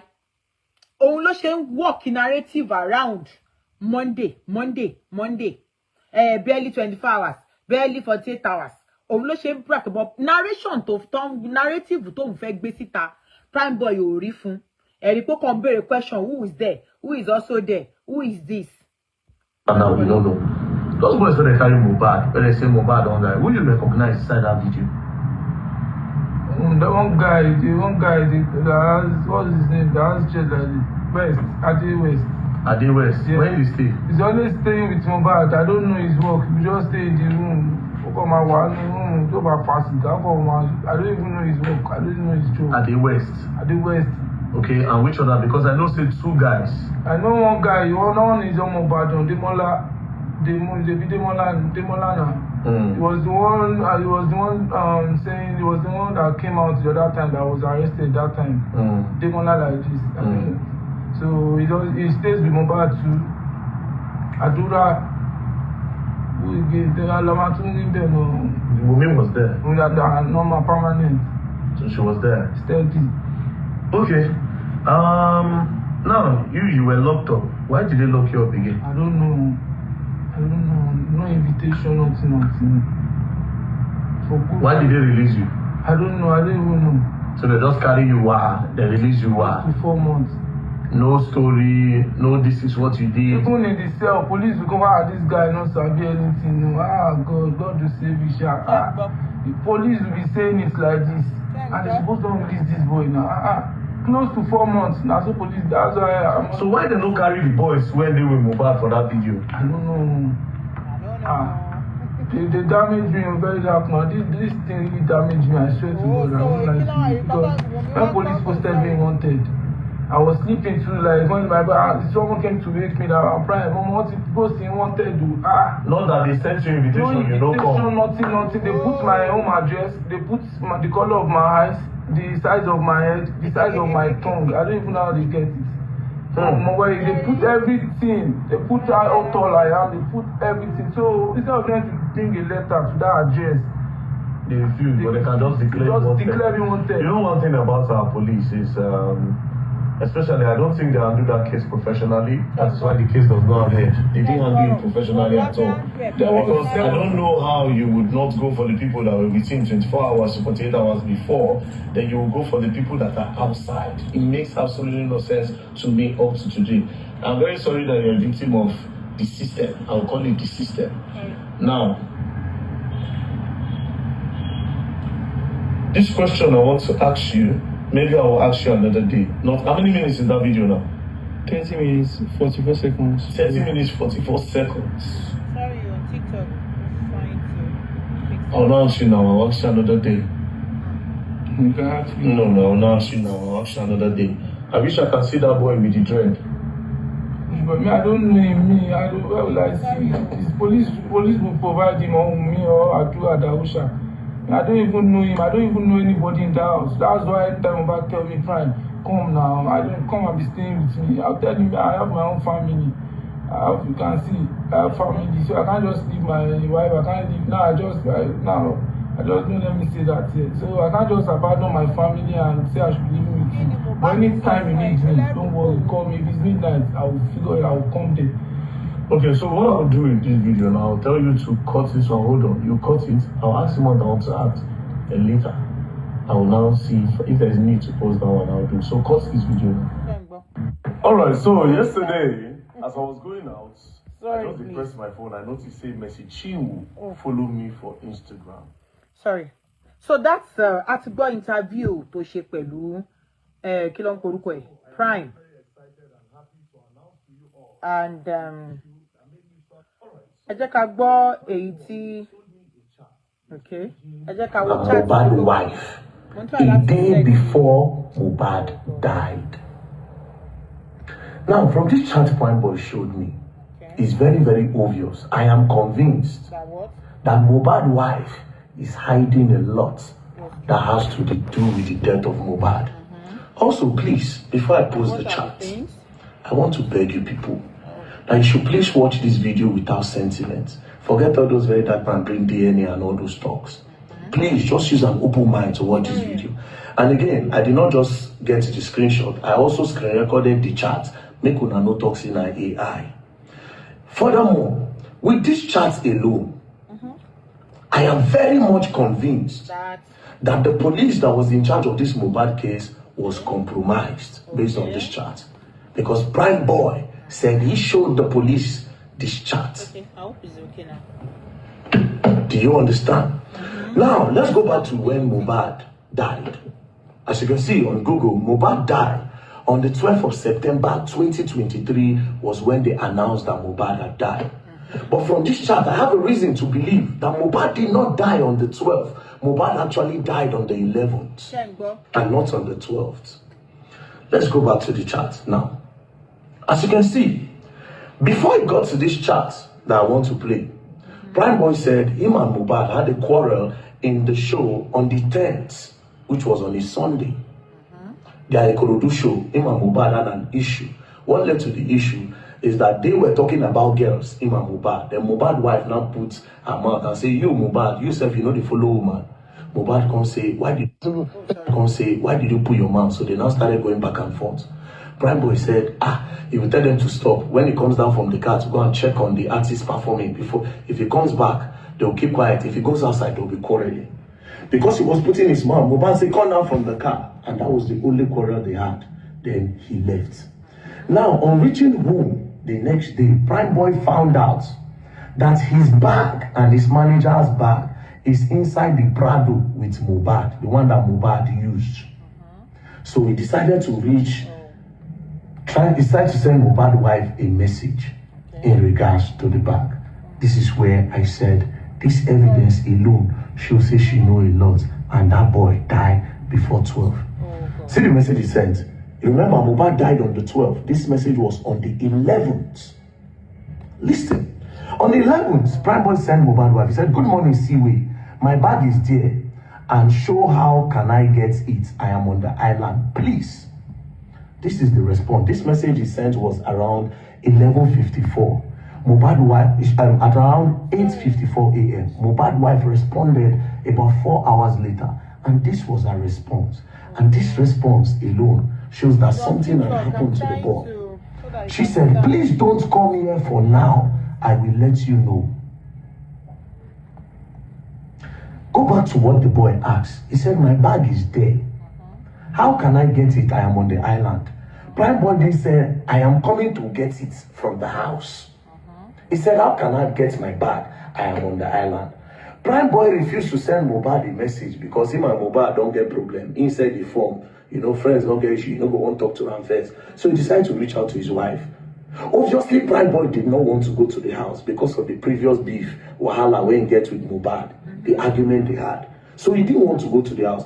This response from Mohbad wife showed that something had happened. Because why is she not responding with something like, "Okay, I'll look for a dispatch right now this now to send you the bag"? This is how they keep manipulating the public. This is what they will come out and tell you. She quickly responded. I told you from the interview, for him to be stressing on a particular point, manipulating. And it's so sad that I'm seeing a lot of people, especially I want to niche blogger, niche blogging, tí wọ́n accept gbogbo rubbish tó ń jáde láti ẹnu VDM yìí. So let us now ẹ jẹ́ ká try láti wò practically. Wọ́n lọ sí show ní ọjọ́ Sunday àbí àbọ́jọ́ Monday according to them. Prime Boy àti Mohbad jà nínú mọ́tò. So you coming now telling us pé Prime Boy ò mọ̀ pé ẹrù òun wà nílé wọn is a zero VDM. Ó fi yẹn gbọ́dọ̀. Your stuffs are in the bag. You had issues with your friend from the car. Àbí ó dẹ̀ jẹ́ in the car. You got down from the car without your bag. And your friend left with the car. Olole, where do you think that those stuffs will be? Ṣọ́rẹ́ ẹ fẹ́ ju aṣọ ẹ sílẹ̀ ńlẹ̀ tẹ́lẹ̀ tí ó bá ṣe pé ilé ẹ̀ ni Mohbad máa gbé aṣọ lọ. So VDM coming out to tell us pé he didn't know that pé ó máa wà nínú ilé Mohbad is a zero. And you cannot tell me pé Prime Boy ò kí ń lọ sílé Mohbad. Let's take it back again. Island. Prime Boy refused to send Mohbad a message because him and Mohbad don't get problem. Inside the form, friends don't get issue. You don't go want to talk to them first. So he decided to reach out to his wife.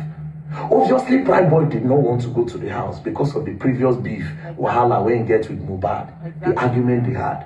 So he didn't want to go to the house. This response from Mohbad wife showed that something had happened. Because why is she not responding with something like, "Okay, I'll look for a dispatch rider to send you the bag"? You are not the one to tell her what to reply with, VDM.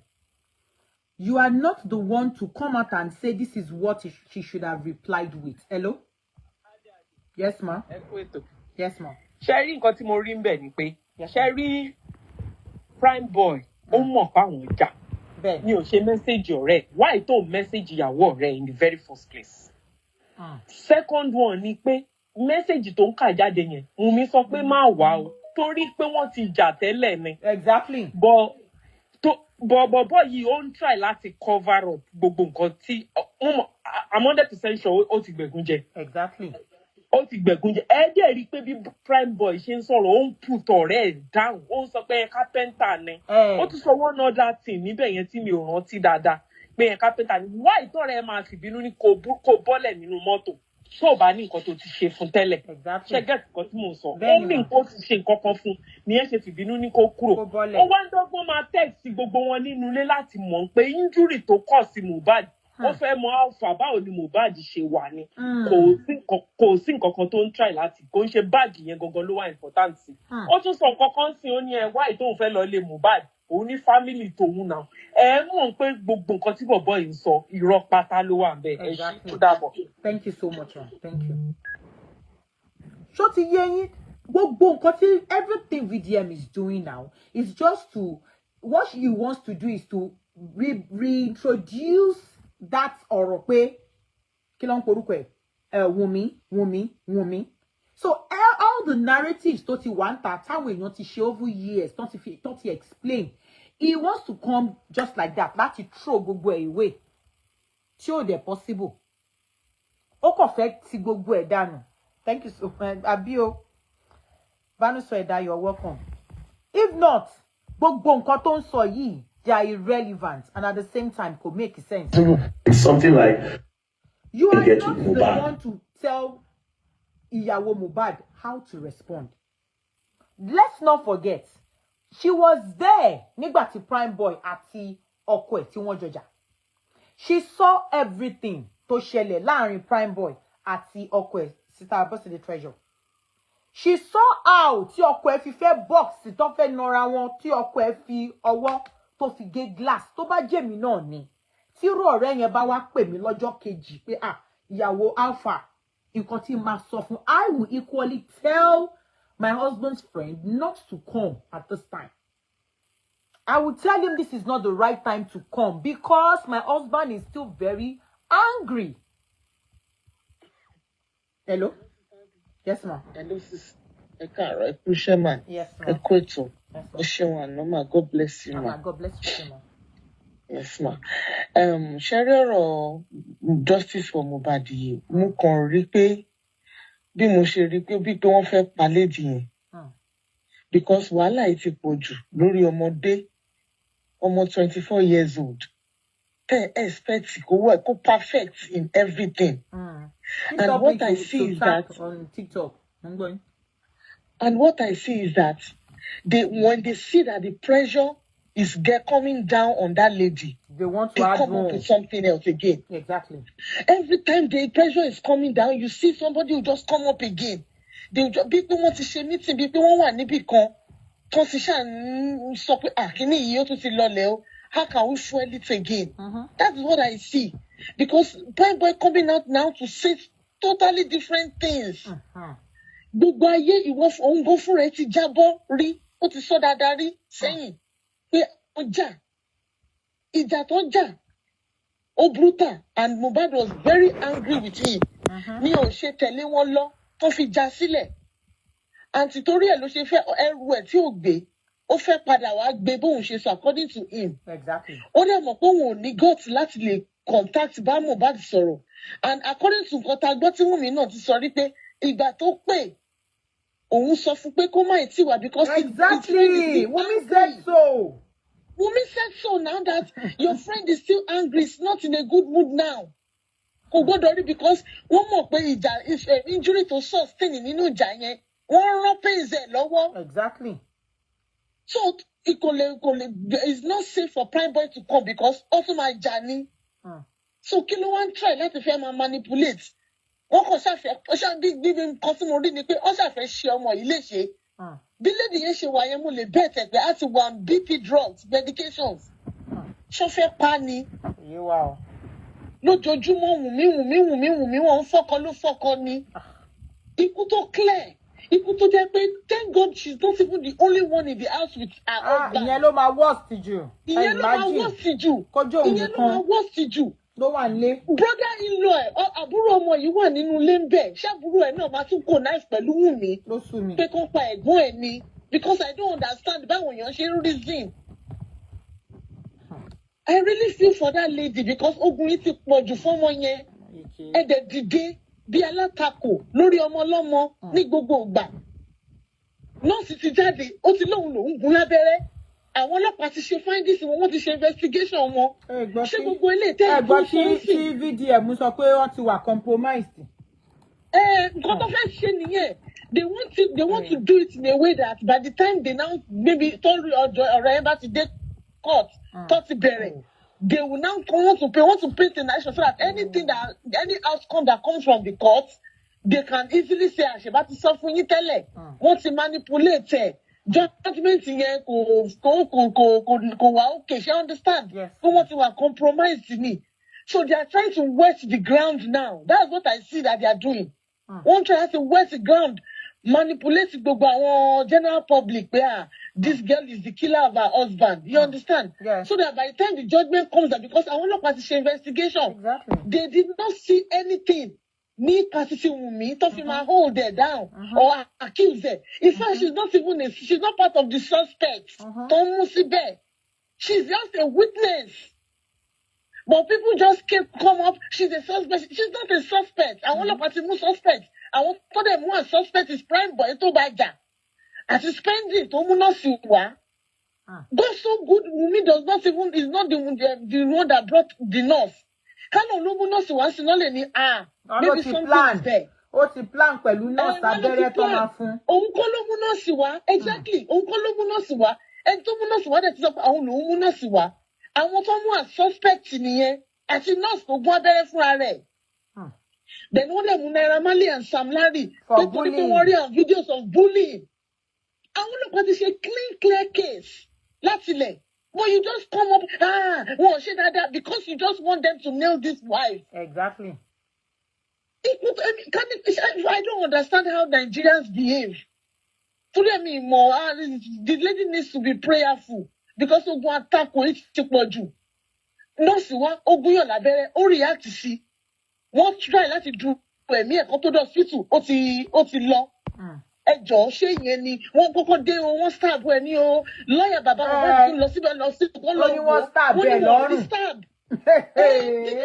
Keep coming up with different narratives just to pin it down on this lady.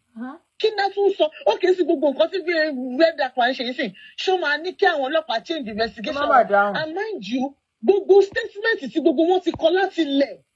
Gbogbo ẹ̀ náà wọ́n tún nǹkan míì sọ́nsìn. Gbogbo tí prime boy sọ yìí. Ó ti change ẹ̀ thank you. Mo ń wá nǹkan tó kọ́kọ́ sọ first time. Ó yàtọ̀ sí nǹkan tó lọ sọ ní corona court. Ó yàtọ̀ sí nǹkan tó lọ sọ ní corona. Gbogbo nǹkan ẹ̀ ó kàn change ni. I'm sure that now they should just let this guy rest. Kó lọ bury ọmọ lọ́mọ. Bọ́dì ẹ̀ kó jẹ́ kó rest in peace. What is all this? Because gbogbo nǹkan tó ń ṣe ń ṣe mi ò gbọ́ mi ìmọ̀ nǹkan tó fẹ́ ṣe okay ṣe fẹ́ lọ bá àwọn ọlọ́pàá ń sìn okay very dark man àwọn ọlọ́pàá ṣé wọ́n ní special ọlọ́pàá tí wọ́n fẹ́ lọ gbé gbogbo investigation tó ń ṣe ṣé oní special ọlọ́pàá tó fẹ́ lọ gbé fún ni tó fẹ́ bẹ́ẹ̀ tún wò yàtọ̀ sí investigation government has tried wọ́n ti ṣe autopsy ẹ̀ná autopsy tó ṣe fake ni kìíní kan ṣe èyí táwọn ọgbọ́n ṣe ń kọ́ ṣọ́gbẹ́ ní tì jáde fún wa. èyí táwọn fúnra wọn ṣe wọn ò lè sọ result wọn ò lè sọ síta. Wọ́n kò ṣáà ń ṣe gbogbo ẹ̀ bálabàla tí ò bá ń ṣe wípé evil ń gbénu gbogbo wọn because I don't understand. So manipulator ni very dark man. Ó ń ṣiṣẹ́ fún gbogbo àwọn suspects ni. Àwọn tó ẹni pé gbogbo àwọn tó ní issue gangan ni wọ́n ló lọ ń gbé wá tó jẹ́ suspect táwọn ọlọ́pàá ti mú à suspect àwọn èèyàn ló lọ ń bring. Exactly. Driver tó tún gbé wá ń sìn. This driver tó gbé wá tó tún wá interview lánàá again. Driver yẹn náà sì yẹn náà bẹ̀rẹ̀ sí sọ kọ́tọ̀kọ́tọ̀ ìwọ sọ nǹkan tó ṣẹlẹ̀ nínú ilé ìwọ tó bá wọn wà nínú ilé ìwọ sọ nǹkan tó wà ní tó ṣẹlẹ̀ ṣó ṣojú ẹ. ẹbí tó máa ti kó ṣe kó sọ ni. ó sún mi ò gbogbo wọn kàn wá sọ yàmàyàmà so ẹ mọ̀ pé what they are driving at probably they know that the matter is going to court and all that so and judgement yìí ò ní favour wọn and they just want to come and wet the ground. To manipulate people, let people feel that by the time the judgment comes out, they will say, ẹjọ́ mélòó lára Wunmi. Èló ló ní tó fẹ́ bribe government, tó fẹ́ bribe ọlọ́pàá, tó fẹ́ bribe judge, tó fẹ́ bribe gbogbo ayé. Wọ́n máa ní ọmọ yẹn, if there is more to it, they want to print that there is more to it. More to what? There is nothing more to it. The only thing that is more to it is that the guy was bullied, was traumatized before he died. Before he eventually died. What about pariwo? There is more to it. There is more to it. There is more to it. Homicide. Mani, what are they saying? What is homicide in this case? Homicide because omi. Hey, sorry, guys. Shaking it con. Mama oko ẹgbà mi. Ṣó kọjá gbogbo narrative tá gbọ́ yìí ni pé nọ́ọ̀sì gúnyàn lábẹ́rẹ́ react sí ni. So wọ́n kàn fẹ́ ṣe lady yẹn léṣe ni wọ́n fẹ́ cover up shit títí wọn. Tó fẹ́ ṣe nìyẹn. Tí tẹ́ǹpù yẹn bá ti lọlẹ̀ báyìí. Wọ́n á tún gbé mi wá. wọ́n tún gbé mi wá tí sísá ẹ̀ ò bá jáde kó máa sọ kọ́tọ̀kọ́tọ̀ ẹnìkan jáde á sọ kọ́tọ̀kọ́tọ̀ tí wọ́n bá ti rí pé narrative yìí ò tún sẹ́ẹ̀lì mọ́ ẹnìkan náà ti ẹni lọ́mí fábíyèsí tó ti bid wọn farewell on justice for Mohbad. ẹ mọ iye owó tí yẹn gbà yìí. torí bó ti rí pé during that party to bid up sí mo rí fídíò kan tó kọ́ọ̀tù náà tóun náà tún ti bẹ̀rẹ̀ sí ní pariwo tó ti ń sọ̀rọ̀ again òun tó ti bid wọn ní farewell lọ. ó ń bọ̀ wá gbowó sí i. tó ti ṣe gbogbo títí ẹ̀ òun náà tún ti jáde ń sìn òun náà tún ti bẹ̀rẹ̀ sí ní pariwo ó tún ti ń sọ kọ́tọ̀kọ́tọ̀. Call from 23. ṣéèsì wọn ti ẹ̀ ní àtúbọ̀ wọn ti ẹ̀rọ àtúbọ̀ tó mọ̀ pé àwọn nǹkan tẹ̀ ń ṣe yìí ilé máa rí repercussion ẹ̀ gbogbo wọn sì wá forí gbègùn àwọn generation wọn tó ti bì wọn bẹ̀rẹ̀ sí ní ja ogun tó bá dọ̀la àwọn tó bá fẹ́ wọn nínú ilé wọn wọn bẹ̀rẹ̀ sí ní ja ogun ègún tó ti kọ́ọ̀sì sílẹ̀ yìí because wọ́n kọ́ọ̀sì ara wọn ni if they don't know. Call from 23. ẹ ṣe sister day ẹ máa bẹ́ tó bò mà. All right, thank you so much. Thank you. Ọlọ́run ṣàánú. Ṣé máa gbọ́ o? Call ended. So he didn't want to go to the house. This response from Mohbad showed that something had happened. Because why is she not responding with something like, okay, I will look for a dispatch rider to send you the bag? Like I said earlier, this is rubbish. And this is nonsense, VDM. I don't think the fact that you want to come and talk, I don't think you should make yourself the Lord of the Rings that will be deciding people's response. Hello? Hello, study. Yes, ma'am. Yes, ma'am. Something like, Yes, ma'am. something like, okay. Yes, God ma'am. will continue to be with you and God will not leave you for saying the truth. Okay, ma'am. No, if you see it. Amen, ma'am. Ẹ wo, ọ̀rọ̀ yìí ó lágbára díẹ̀. Ó ní agbára díẹ̀. Ṣé wá rí ká tó bẹ̀rẹ̀ sí ní jà fatafata àti ètí ìjà àwọn ọgbẹ́ èèyàn ti jà èèyàn ti ṣe oríṣiríṣi before this time. But mọ̀ fáwọn tó bí ọmọ ẹ̀ ló ta síta. Àwọn tó bí ta nìyẹn mà. Àwọn tó wa ọkọ̀ ẹ̀ wá sáyé. Ṣé Mohbad lẹ́ ń sọ àbí ìyàwó? Yes. Okay. Mohbad gangan ló ń sọ. Okay. Àwọn tó bí ló ta síta tẹ bá rí gbogbo nǹkan tó ń ṣẹlẹ̀. Bàbá fẹ́ di olówó ọ̀sán gbọ̀ngàn. Ṣé yẹn bàbá fẹ́ di olówó ẹ má mind anything tẹ bá ń gbọ́ àwọn ọmọ ìlú àníṣe. Bàbá fẹ́ di olówó ọ̀sán gbọ̀ngàn. Right? Ìyá òun náà àtẹnu. Then ṣe rí ẹlòmíì wà lánàá náà tó ní káàrún but mo tún rò pé ó dàbí pé illiteracy will contribute to the problem tó wà nílẹ̀.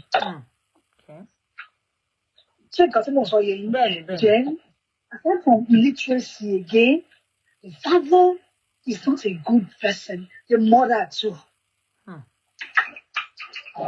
Ẹ̀bẹ̀ bá jẹ́ kí n sọ fún ìparọ́ fún yín. An evil enabler kí ló máa ń pè wọ́n? Àwọn gangan they are evil, they are equally evil.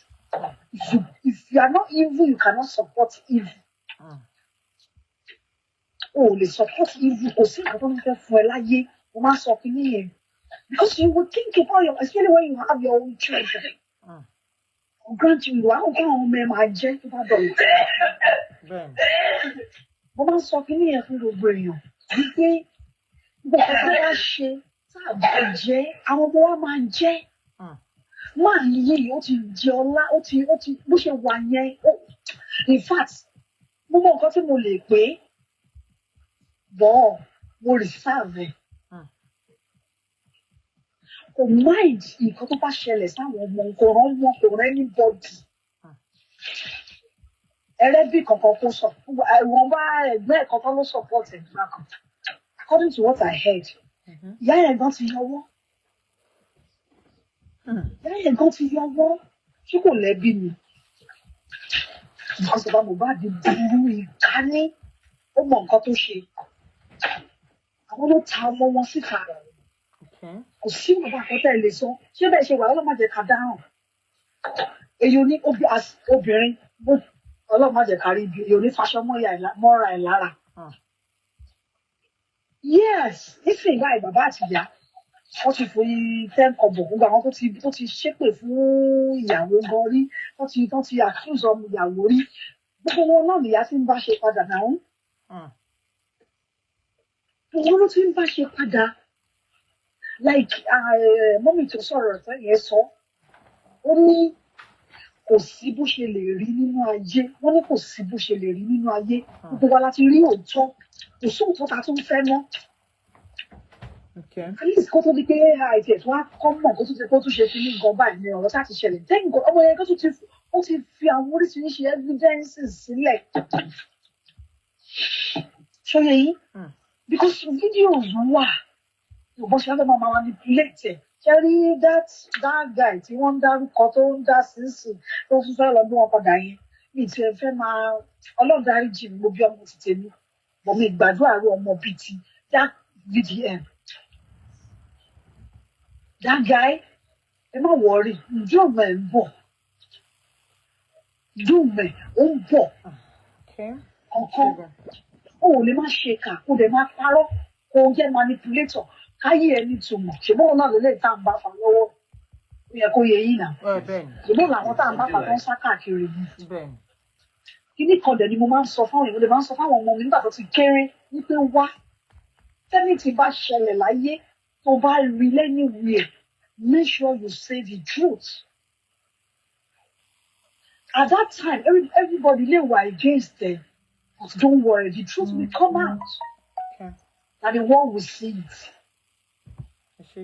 Mo wá sọ fún ní kan lẹ́yìn gbogbo ẹnikẹ́ni tá a bí nínú obìnrin lè kọ́kọ́ ti fi tí ṣe nígbà tí mo rí bọ̀bọ̀ tó ló gbé placard yẹn tí mo wá rí lẹ́gbẹ̀ẹ́ bàbá inú ò lè pè é lẹ́yìn bàbá because èmi àti ẹ̀ ò kì í sí ìgbà àti nínú ẹgbẹ́ mi ò lè pè é ní bàbá o kàn tí òrìbó lè dàgbà ju èjì ẹ lọ kò sí nǹkan tí bàbá Mohbad lè fi sọ́run márùn tó lè yẹ mọ̀ because ìka ní ó ti ṣàwọn ọmọ kan ní kàtẹ́lẹ̀ before Wùmí ó ti ṣàwọn ìka kan sẹ́yìn ṣe wá rí ìkọlù yẹn máa ń ṣe tí ò ní ṣe mí ìmọ̀ ọlọ́run ò ní wò pé ọmọ ẹni èmi ni mo fún ẹ wọ́n wá ṣèkan ò ní ṣe mí mọ̀ ẹ jẹ́ ká fọwọ́ lẹ́rọ̀ ká máa wò very soon their doom is gonna be worst because bàbá yẹn wọ́n ti fún lówó àwọn tí wọ́n bá búlé ọmọ yẹn ò ní sọ pé òun ò lọ sí hospital.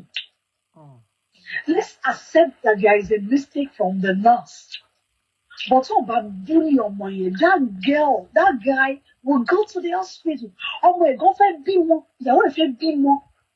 Ó ní pé kí ìyàwó máa lọ sọ̀sùn ẹ̀jọ̀. Ó risk life ọmọ yẹn náà gbà ẹ̀. Tó ti ń sá káàkiri fáwọn this particular people. NM or LS or whatever they call you people. Ẹ máa bá ti yín pàdé níwájú gbogbo ìdákẹ́dá tá a bí nínú obìnrin tí wọ́n gba owó láti dí justice lọ́wọ́ pé kí Mohbad má lè rí justice. Gbogbo wọn pátápátá they will pay for it. Okay ma, ẹ jẹ́ ká máa continue máa gbọ́ VDM lọ ma. In a hard way, ẹ continue. Thank you so God much. bless you so much. Thank you, take ma. care. Yes ma. All right. Ẹ ṣe gan mo dúpẹ́ ma. Ẹ jẹ́ ká sáré ṣe kọ́mọ́kọ́mọ́. Okay. Pápápá so that a lè gba more calls tó ń wọlé. Okay, I will look for a dispatch rider to send you the bag. Okay. She quickly responded by blocking the thoughts of Prime Boy of even thinking of coming to the house to go and pick the bag by himself. Now listen to the rubbish that you just said, VDM yourself. Earlier, ó sọ fún wa pé the reason tí Prime Boy tó ṣe chat Wùnmí ni pé kò lè lọ sí ilé wọn torí ìjà tó wà láàrin òun àti Mohbad. Àbí bẹ́ẹ̀ kọ́? Now you are coming back to now push the narrative pé because Wùnmí did not respond to kí ló ń porúkọ ẹ̀ Prime Boy pé okay let me send you through dispatch rider and then she said don't come to the house. Ó mean pé nǹkan kan ti ṣẹlẹ̀. Ó wá fi sáré block ìtọ́ ti the same Prime Boy tá sọ yí pé kò lè lọ sọ́dọ̀ Mohbad torí pé òun àti Mohbad jà. Now you can see if you do not sit down and listen to the nonsense tó ń gbé wá, you will believe in the rubbish wọn. Let me take it back for you again. Kẹ́ gbọ́ lẹ́nu òun gangan fún ààrẹ. Okay, I'll look for a dispatch rider to send you. Hold on. And said to get it from the house. Okay. He said, how can I get my bag? I am on the island. Okay. Prime Boy refused to send Mohbad a message because him and Mohbad don't get problem. Inside the form, friends don't get issue. So when you know that, he didn't send message to Mohbad because they had issues, right? He didn't go to the house because he and Mohbad had issues. VDM, it is from your mouth. The same you is now saying, you are now faulting. Something like, okay, I'll look for a dispatch rider to send you the bag. Okay. She quickly responded by blocking the thoughts of Prime Boy of even thinking of coming to the house to go and pick the bag by himself. So she said, please don't. Listen to the nonsense again. Somebody that had issues with Mohbad and could not chat Mohbad torí pé wọ́n jọjà. Is that same person would that person be willing to go to Mohbad's house?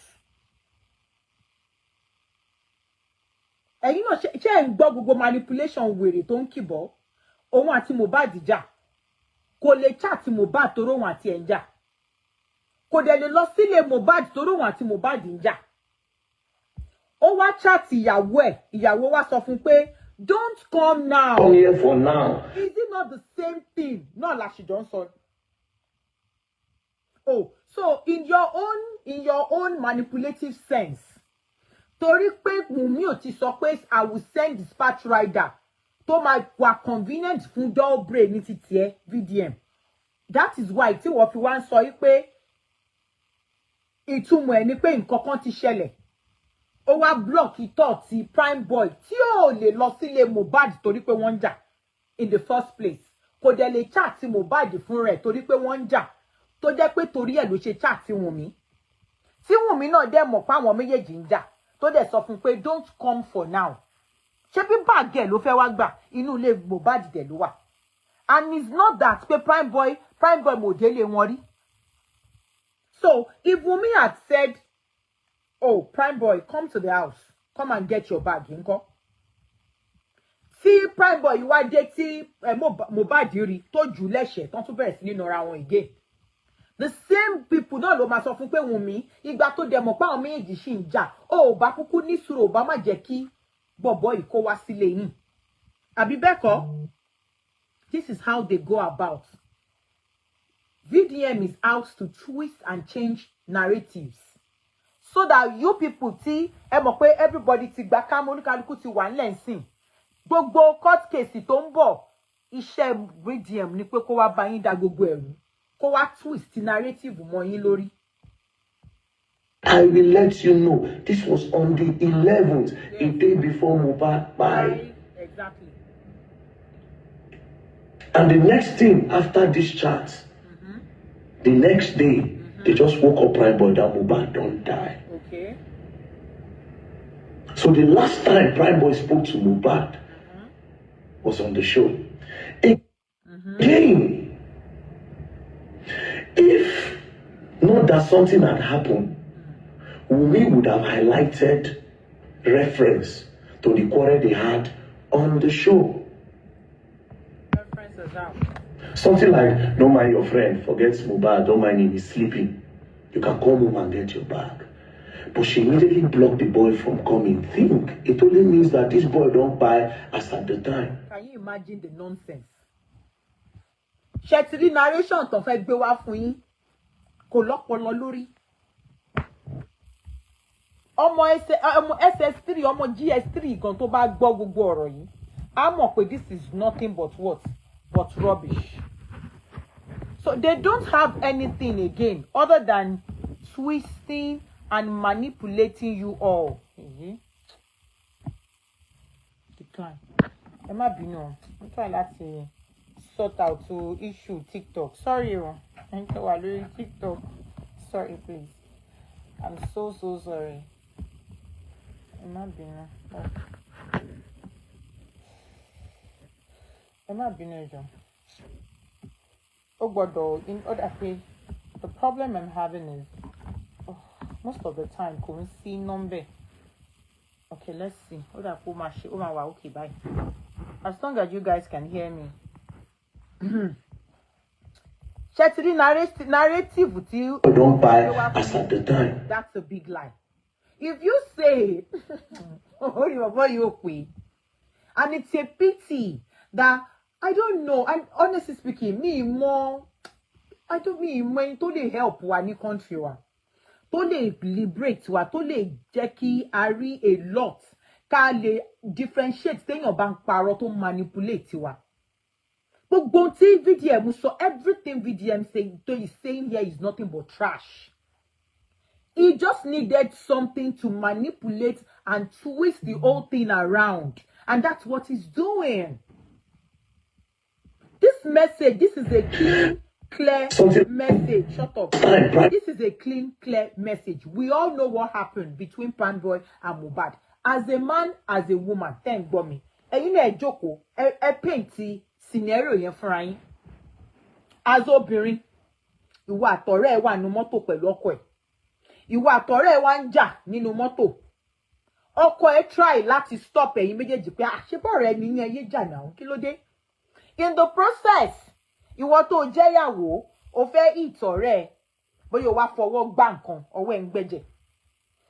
Ọkọ ẹ ṣàsọfọ́ rẹ̀ pé okay, mọ́mì lágbájá, ẹ wò, ẹ rí ọ̀rọ̀ tó wà nílẹ̀, ẹ̀yẹn má wọlé, ẹ̀yẹn má lọ. Àbí ó wá dijọ́ kejì, ọ̀rẹ́ àzobìnrin wá ń chat tí ọkọ pé please o, báàgì mi wà nínú mọ́tò yín, ó wà nílé yín, ẹ jọ̀ọ́ ẹ bá mi send ẹ̀. As ọkùnrin yẹn yín tẹ́ ń gbọ́ mi o, would you tell ọ̀rẹ́ ìyàwó yín yẹn tó jẹ́ pé òun àti ìyàwó yín jọ jà níwájú yín, tí ìyàwó yín ṣe rẹ̀ léṣe nínú mọ́tò, would you tell her to come to your house and collect your stuff and collect her stuff, knowing fully well pé ìyàwó tẹ́ ní tó bá rí pẹ́rẹ́, ìjà yẹn tún bẹ̀rẹ̀ ni? Of course no, kò sẹ́ni tó máa ṣe. Kò sẹ́ni tó máa sọ pé kí ọ̀rẹ́ ìyàwó òun padà wá sínú ilé yẹn. Á tiẹ̀ sì jẹ́ kí gbogbo ẹ̀ cool náà. Is either kó sọ pé okay, tẹ́ bá ti dé wájú ilé ẹ pè mí, màá sáré gbé báàgì yín bá yín ta. Or kó sọ pé àbóyá kẹ́ rán ọmọ yín kan, àbí bóyá kẹ́ ti rán dádì yín gan kan wá bá yín gbà. At least tí dádì yín bá ti fẹ́ débí, sọ fún mi.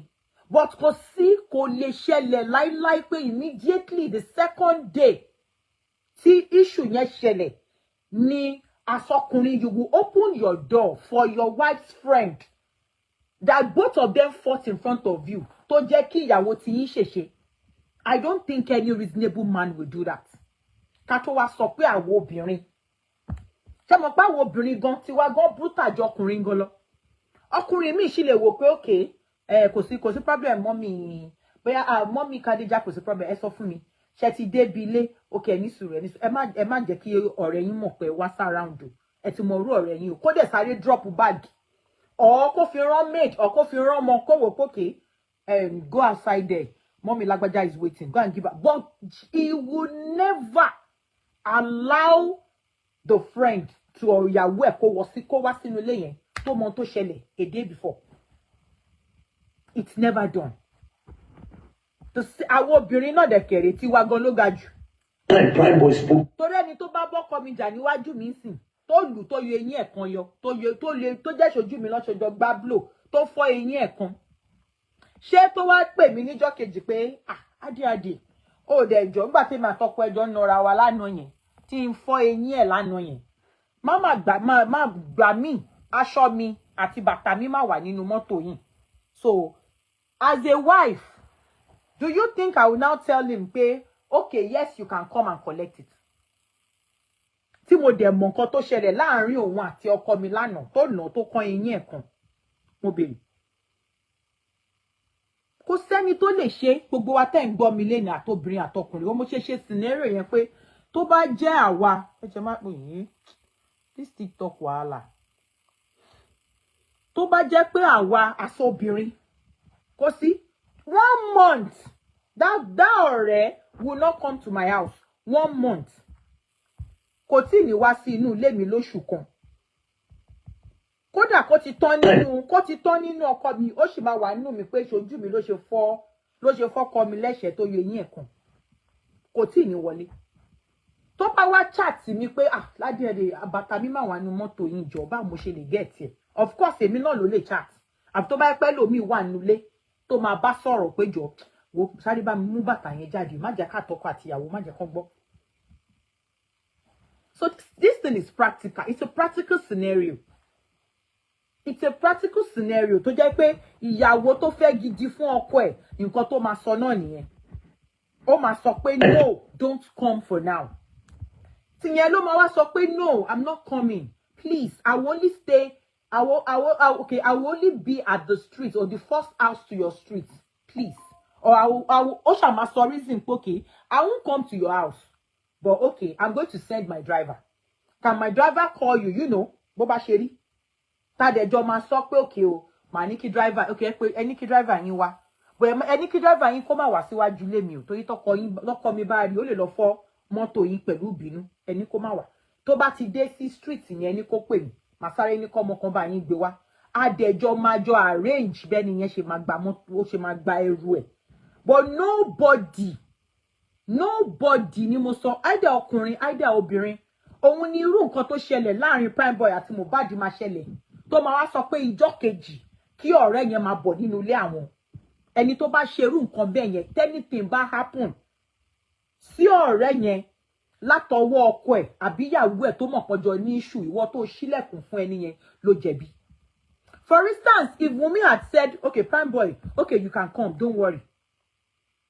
Tóhun ti wá rò pé okay, tí Primeboy bá fẹ́ délé, ó máa sọ pé Primeboy, wait outside, let me help you to get it. Àbí bẹ́ẹ̀ kọ́, kó bá jẹ́ time yẹn ni Mohbad bá ní òun fẹ́ mú nǹkan nínú compound, kó wá rí Mohbad, kó wá rí Primeboy níta.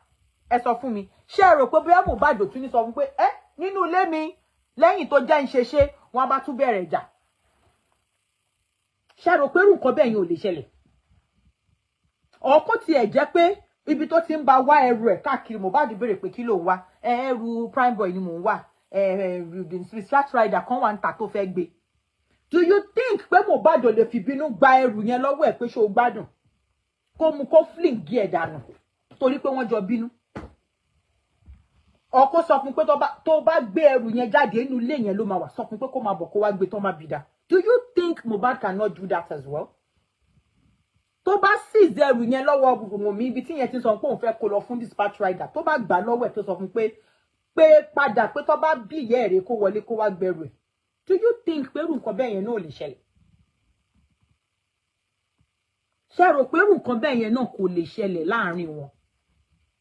So false narrative òṣì tán tí VDM ń gbé káàkiri, ẹ má jẹ́ ká gba rubbish, ẹ má jẹ́ ká gbà lọ́wọ́ ẹ̀.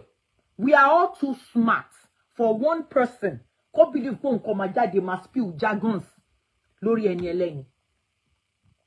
All these are practical scenarios táwa fúnra wa gan lè paint fúnra wa pé okay, tó bá yẹ pé mi ló ṣẹlẹ̀ sí, kí ni mo fẹ́ ṣe sí? Mi ì tí ì rí ìyàwó náà. Ìyàwó tó máa ṣílẹ̀kùn fún ọ̀rẹ́ ọkọ ẹ̀ lẹ́yìn tí wọ́n wà tọ́ ọ̀rẹ́ yẹn àti ọkọ ẹ̀ tó ti jọ nọra wọn, tó ṣọkọ ẹ̀ léṣe, tó máa wá ṣílẹ̀kùn fún lọ́jọ́ kejì pé kó máa bọ̀ nínú ilé àwọn. Mi ì tí ì rí ẹni tó bá lè ṣe bẹ́ẹ̀, ẹni kó pè wọlé kó jẹ́ ká jọ drag ẹ̀, kò possible. Obìnrin mi ẹsẹ̀kẹsẹ̀ hatred ti dé, pé ó tiẹ̀ gbẹ̀jẹ̀ lára ọkọ ẹ̀ yẹn, hatred ti dé, kò tiẹ̀ fẹ́ mú ẹ̀ mọ́ àṣẹ ọ̀rẹ́ ọkọ ẹ̀ mọ́ láyé. Kódà kó wọn àtọkọ ẹ̀ lọ parí ìjà bóyá after a week or two, a máa sọ fọ́kọ ẹ̀ ní pé Primeboy ò gbọ́dọ̀ wọlé mi ò, máa poison ẹni. A ò ní ṣojú mi, ó dẹ̀ nù ẹ́ ó ṣe ẹ́ léṣe. Ṣé understand nǹkan tí mo sọ? So gbogbo narrative tẹ́lẹ̀ yìí ń gbé wọlé yẹn is rubbish. And Primeboy spoke to Mohbad was on the show. Again, if not that something had happened, we would have highlighted reference to the quarrel they had on the show. Now you are stupid. Imagine. So someone chat, I need my bag. And then I said, please don't come for now. I beg you. So in your own confused state, VDM, you're thinking that conversation should continue like that. As what? So the conversation should continue by Wunmi stating, Primeboy, I just want to tell you that what you did yesterday is rubbish. Does it make sense? I mean, who are you? And this response. Who are you, Gongon, to be explaining or thinking? Primeboy spoke to. Thinking, fellow me pe bo se ye ko dahun lele. It's all acts of manipulations. When you want to manipulate people, you will now become the judge. You will also become the receiver and the sender of the same situation. so that àwọn tó ń manipulate wọn ò ní lè ronú lọ síwájú àti ẹ̀yìn. You are not there. Wunmi àti Primeboy ó lè má jẹ́ the type tó máa ń communicate. Tó bá jẹ́ mi náà ni, what conversation do you expect me to have with him? And at that point, still Wunmi fi dá lóhùn, what exactly was Wunmi doing? Do you know? Bóyá Wunmi wà lórí call. Bóyá ó kọ̀ rí message yẹn ó dẹ̀ dá padà pé please don't come for now, I beg you. Ó dẹ̀ continue call tó ń ṣe lọ. Bó ṣe rí tó kọ síbẹ̀ pé because looking at it, Wunmi did not respond back. Lẹ́yìn ìgbà tó sọ pé please don't come here for now, I will let you know. Primeboy dẹ̀ dá lóhùn, I'm on the island, I just need my bag. Maybe Uber, please. Which means Wunmi thought pé Primeboy ń bọ̀ nílé, Primeboy máa ń wálé wọn steady. But torí ìjà tó ṣẹlẹ̀, Wunmi sọ fún pé má tí wá ná ní sùúrù. Àbí? Ó wá dá padà fún ó ní even my video, sorry. Again, Primeboy that Mohbad. Even my video directors are in the car and he is traveling tonight. That was it. Now, you didn't show us the next comment or the next message tí Wunmi sent padà sí nǹkan tí Primeboy sọ fún after gbà tó sọ fún pé please don't come to the house. The only thing you showed us was Primeboy's response to Wunmi nígbà tí Wunmi sọ fún pé please don't come to the house. Kí ni nǹkan tí Wunmi fi dá padà fún lẹ́yìn ìgbà tó sọ yí pé I'm on the island, I just need my bag. Ṣé Wunmi dá lóhùn padà? Ṣé Wunmi ò dá lóhùn? We don't know. The only thing we saw was this, and then you again coming out láti máa twist the narrative. If not that something had happened. Nothing happened on the 11th. Tí wọ́n jọ sọ̀rọ̀ yìí. Why? The nurse tó fún lábẹ́rẹ́ ó sọ fún yín pé on the 12th lòun lọ sí ilé. So, except tí VDM mo bá fẹ́ fún wa another narration tó jẹ́ pé Mohbad títí ẹ̀ tóun sọ̀rọ̀ ń pa ẹ̀ on the 11th ni. Even Primeboy gan ó tún sọ nínú interview tí eléyìí tí VDM yìí ṣe fún. Ó ń sọ fún ó ní pé lẹ́yìn ìgbà báàgì yẹn ó pẹ́ di I think it was the next day lọ sọ fóun pé nǹkan ṣẹlẹ̀. Now tí nǹkan bá fẹ́ ṣẹlẹ̀ sí VDM, I don't know. Ṣó máa ń take 24 hours ni kí ikú tó dé. Whatever tó bá fẹ́ ṣẹlẹ̀ séyàn tí ikú bá fẹ́ múyàn lọ, ṣó máa ń take 24 hours ni. Kó take 24 hours now. Anything to ṣẹlẹ̀. Wunmi would have highlighted reference to the quarrel they had on the show. And she didn't do. And she didn't do that. So what? Something like, don't mind your friend, forget Mohbad, don't mind him, he's sleeping. It is not compulsory, VDM. It is not compulsory as a wife. Láti ní, in fact, láti ní conversation bẹ́ẹ̀ yẹn pẹ̀lú Primeboy. Àfi tó bá jẹ́ pé wọ́n ti jọ jẹ́ pàdípàdí.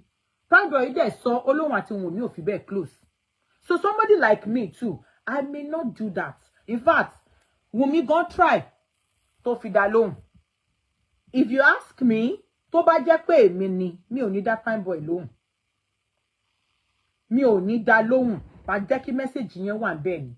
Torí òun àtọkọ mi jà, ó dẹ̀ ṣọkọ mi léṣe. Something like, no mind your... Hello?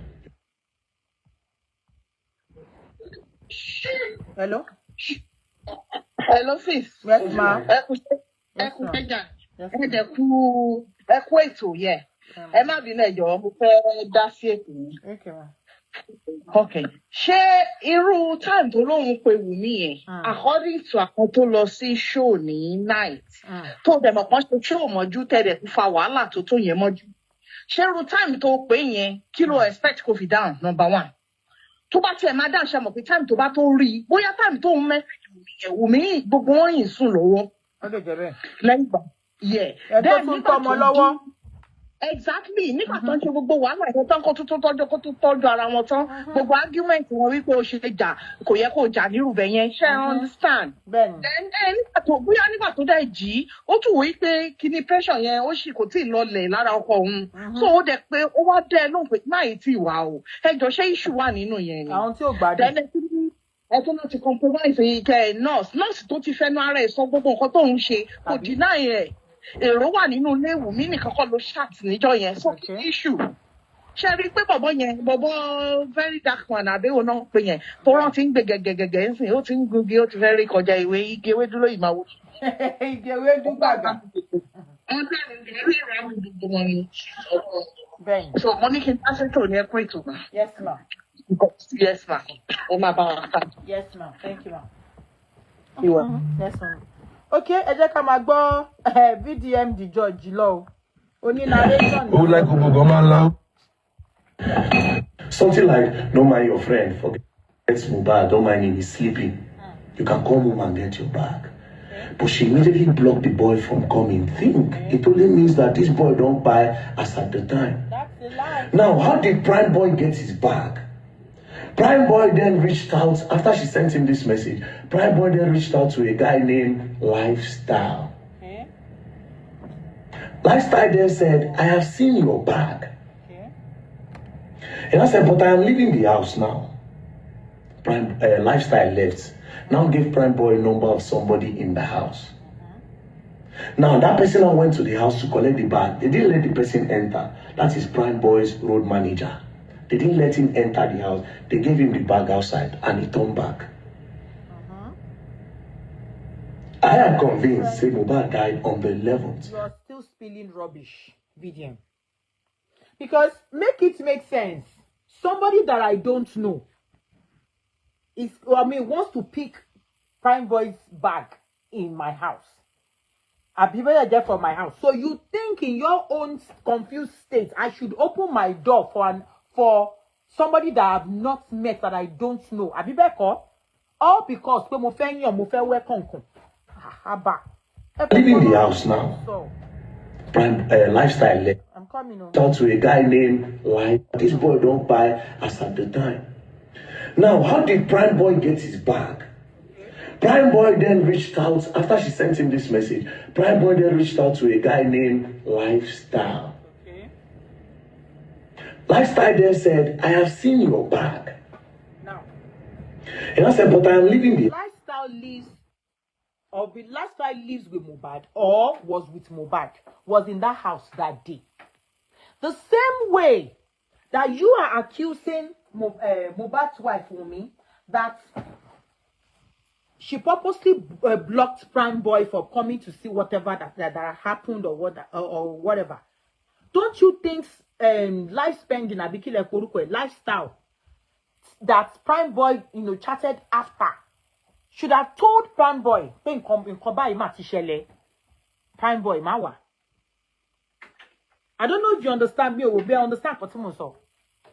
Wunmi, Lifestyle, they were in that house with Mohbad, right? According to you, VDM. Now, you Prime Boy chatted Wunmi asking for his bag. Wunmi said, please don't come for now. You're trying to tell us, purposely block Prime Boy ni tori nkankan ti ṣẹlẹ̀, abi? Lifestyle, so that you are now telling us now, Prime Boy chatted Lifestyle asking for his bag, isn't it? Lifestyle was in that house. Lifestyle confirmed that, oh, I have seen your bag. Don't you think Lifestyle should have also told Prime Boy that, oh, Prime, this and this had happened, though? If truly, your stupid claim and assertion is right. If truly, tó bá jẹ́ pé lóòótọ́ on the level yẹn. After all, Lifestyle was in the same house with Wunmi. Àbí bẹ́ẹ̀ kọ́? And Lifestyle, Wunmi did not want Prime Boy to come to the house because something had happened. But Lifestyle was in the house. So, when Prime Boy reached out to Lifestyle the same way he reached out to Wunmi, don't you think that Lifestyle should have told Prime Boy, Prime Boy, Mohbad, you don't find you. How do you get your bag, go? I'm running away from the house, yo. I don't want to be there, oh. I don't want them to count me, oh. And then boom, off he goes. Because that is another person that Prime Boy reached out to. In the same house. And he didn't say anything. He didn't tell Prime Boy anything. He should have told Prime Boy. tó bá jẹ́ pé nǹkan ṣẹlẹ̀ sí Mohbad. Irú nǹkan tó ṣẹlẹ̀ bẹ́ẹ̀ yẹn is not something that people will just cover like that. And Prime Boy is not just an outsider. If not for ìjà tó wà tí Mohbad ìjà, there is every tendency that they will all go back to Mohbad's house that day. They will all go back to Mohbad's house that day. House now. Prime Lifestyle left. Now give Prime Boy a number of somebody in the house. Now that person now went to the house to collect the bag. They didn't let the person enter. That is Prime Boy's road. Leaving the house now. Prime Lifestyle left. Now give Prime Boy a number of somebody in the house. Okay. Now that person now went to the house to collect the bag. They didn't let the person enter. That's so Lifestyle currently. When Lifestyle left the house, he gave, is it Prime Boy? He gave Prime Boy the number of another person in the house. And Lifestyle never told Prime Boy anything. Pé tó jọ mọ́ bóyá Mohbad pa. Abi? So, Prime Boy now sent somebody to the house, Abi? Prime Boy's road manager. So, Prime Boy sent his road manager to Mohbad's house for the first time. The road manager, Prime Boy, kò ṣe Prime Boy fún rẹ̀ ló lọ. Somebody else. Bóyá Wùmí go pàdé ẹ̀ kò rírí. Ó wá lọ sí ilé Mohbad ó fẹ́ lọ gbé báàgì Prime Boy. So, VDM is now pointing out that torí pé wọn ò jẹ́ kí road manager yẹn kó wọlé, ó mean pé nǹkan kan ṣẹlẹ̀. Ẹjọ́ bo ni security kìíní ibo ló wà. So you're saying because Mohbad is the security, so Tom, Dick and Harry lè wọnú ilé ẹ̀ just like that. Ṣé ti rí pé gbogbo nǹkan tí kí ló ń porúkọ ẹ̀, gbogbo nǹkan tí VDM tó ń yọ jáde, everything is pointing out for you.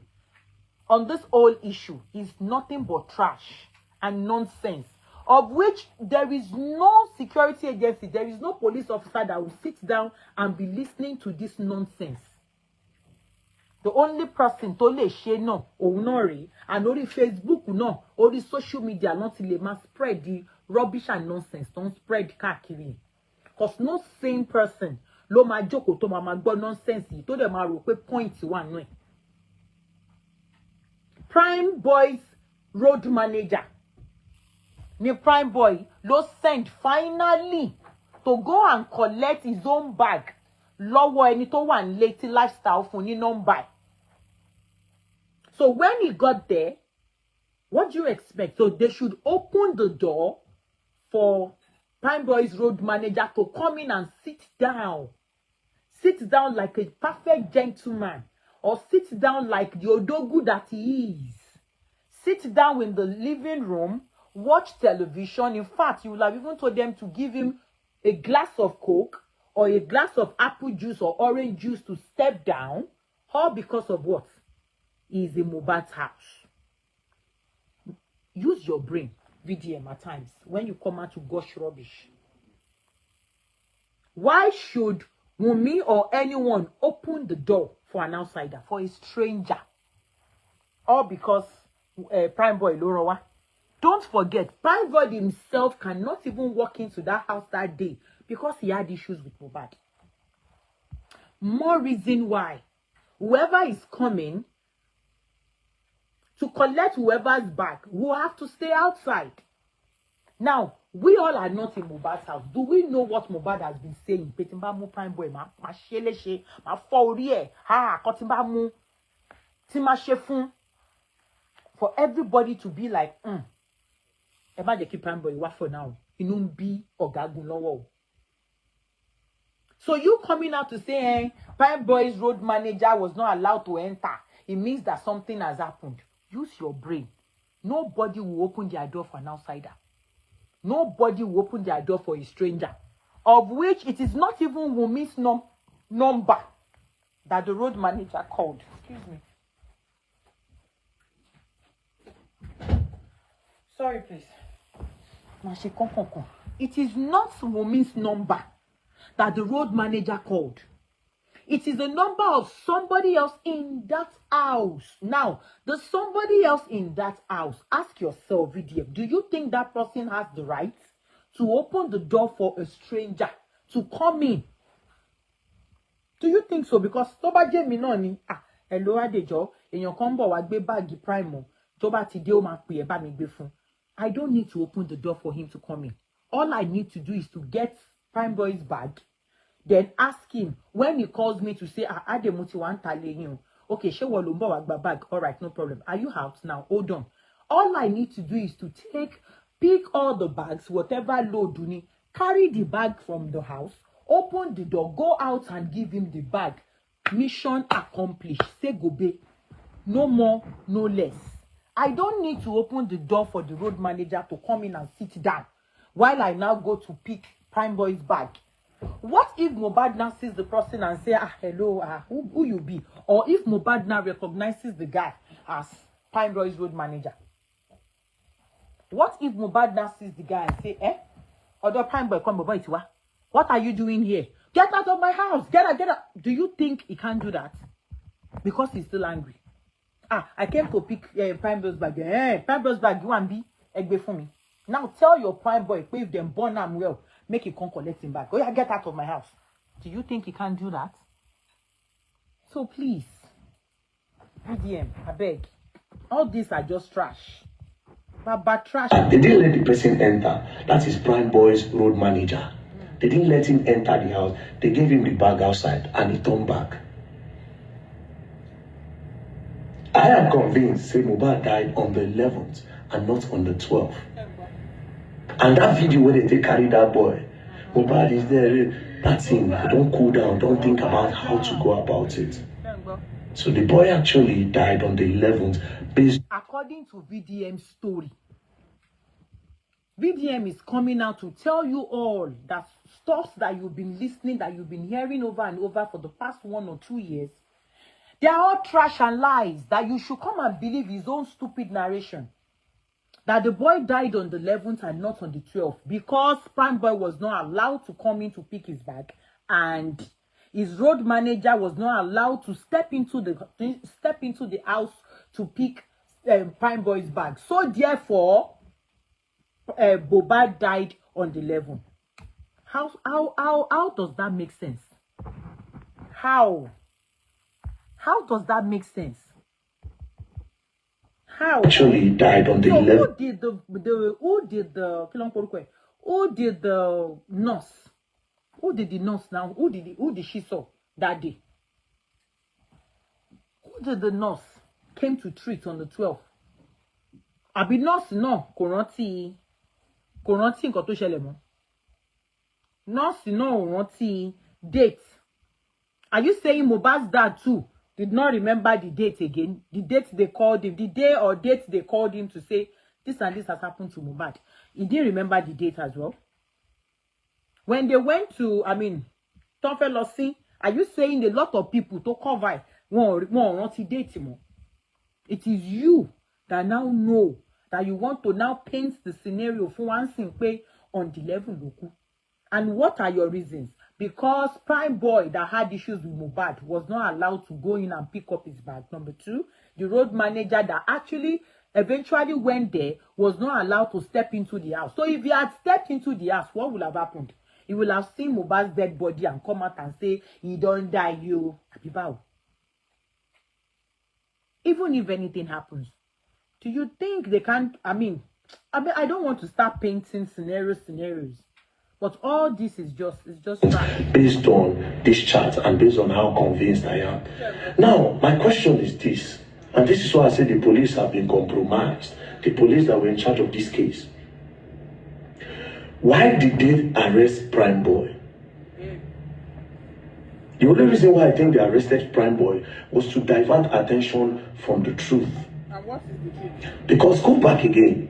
From this chart, that will say, please don't come back here for now. Please don't come here for now. This period, she was still with Mohbad as at 11:16 p.m. Umi and Mohbad were together. Then the next day, which is 12th of September, they announced Mohbad don't buy. So she was with him 24 to 40, 48 to 24 hours before he died. Because she was with him in the Ikorodu show. She was with him on Monday because the show was on Sunday. On Monday, when Prime Boy told her he wants his bag, she was with him and she told him that don't come here now. Well, if only this guy knew, the rubbish he's doing, I mean, the rubbish Mohbad or whatever he's painting is really going to be his downfall. He wouldn't have been doing this trash. And then I go they announced Mohbad don't buy. But let's go back again. But as at 11:16 p.m. It is not 11:16 p.m. Hello? What we have via VDM, September 11, 2023, 8:55 a.m. That is in the morning. Wunmi replied at 1:16 p.m. Not 11. VDM, stop lying. Stop all this unnecessary manipulation. Thank God, 1:16 p.m. in the afternoon, September 11. Ni Wunmi reply Prime Boy, not 11:16 p.m. 1:16. Tá bá fẹ́ lò ló ní 24 hours clock. A sọ yí pé 13:16 p.m. Not 11. Not 11 p.m. So you don't need to lie with this video. Wunmi and Mohbad were together. That was on Monday. Then the next day, which is 12 of September, they announced Mohbad don't buy. So she was with him 24 to 40, 48 to 24 hours before he died. Exactly. Where do you expect Wunmi to be? I mean, is this guy really, I don't know. What is he trying to prove? Wunmi is his wife. So where do you expect Wunmi to be? So Wunmi should have packed out of the house since on the 10th, after the whole show. Of course, Wunmi and Mohbad will be together. On Sunday was the show. Monday, of course, he was at home.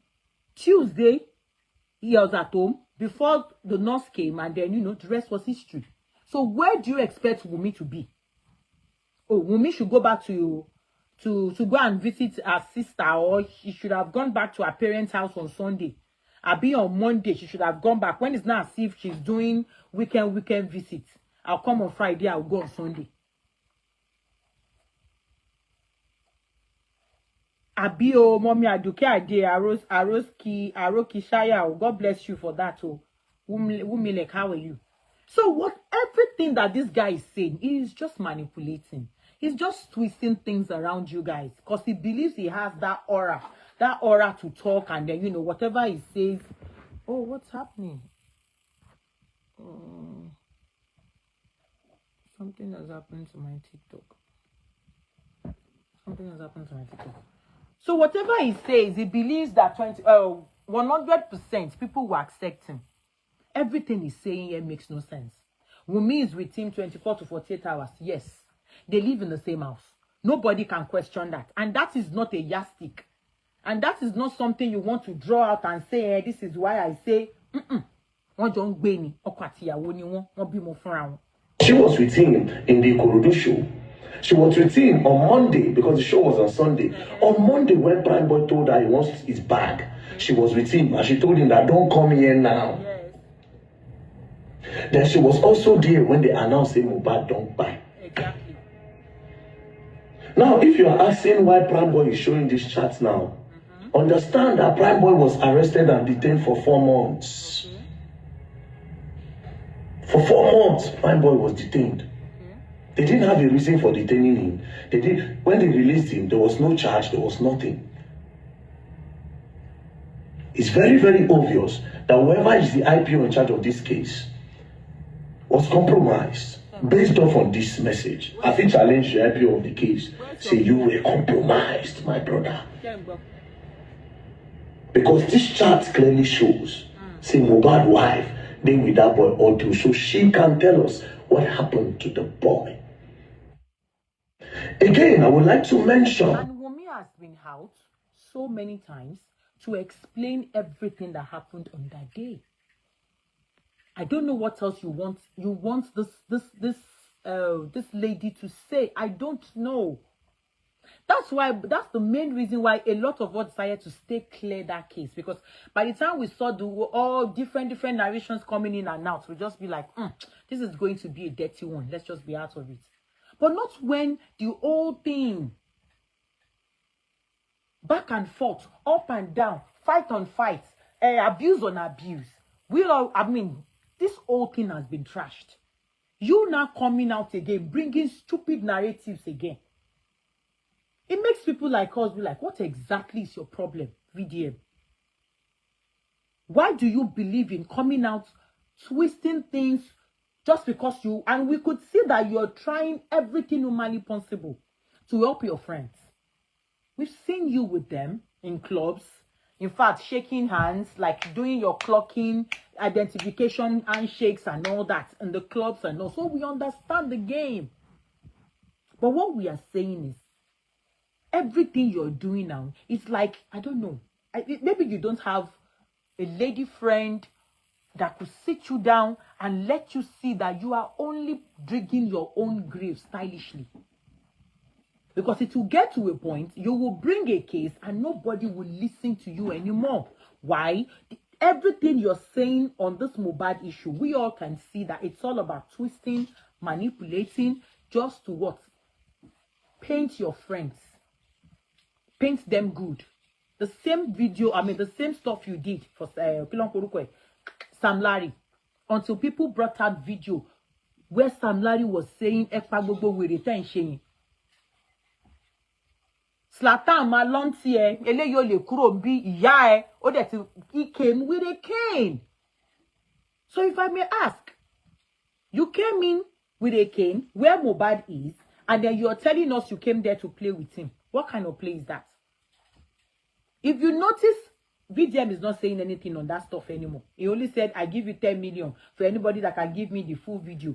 Manipulations. So you mean to tell us that small clip, seconds, that we know, that we all saw, you want to tell me there is no element of bullying there? With the cane, with what he said, with how he raised his hands, that it was Zlatan that held him. Mohbad had to rush out of the chair. That one is normal greeting. That these people, whoever was in this house, they also need to come for me. I will write petition. I want to talk something, but I cut them because I don't want to talk them now. I want to talk something. When I say again, but I cut them deliberately. Let they go.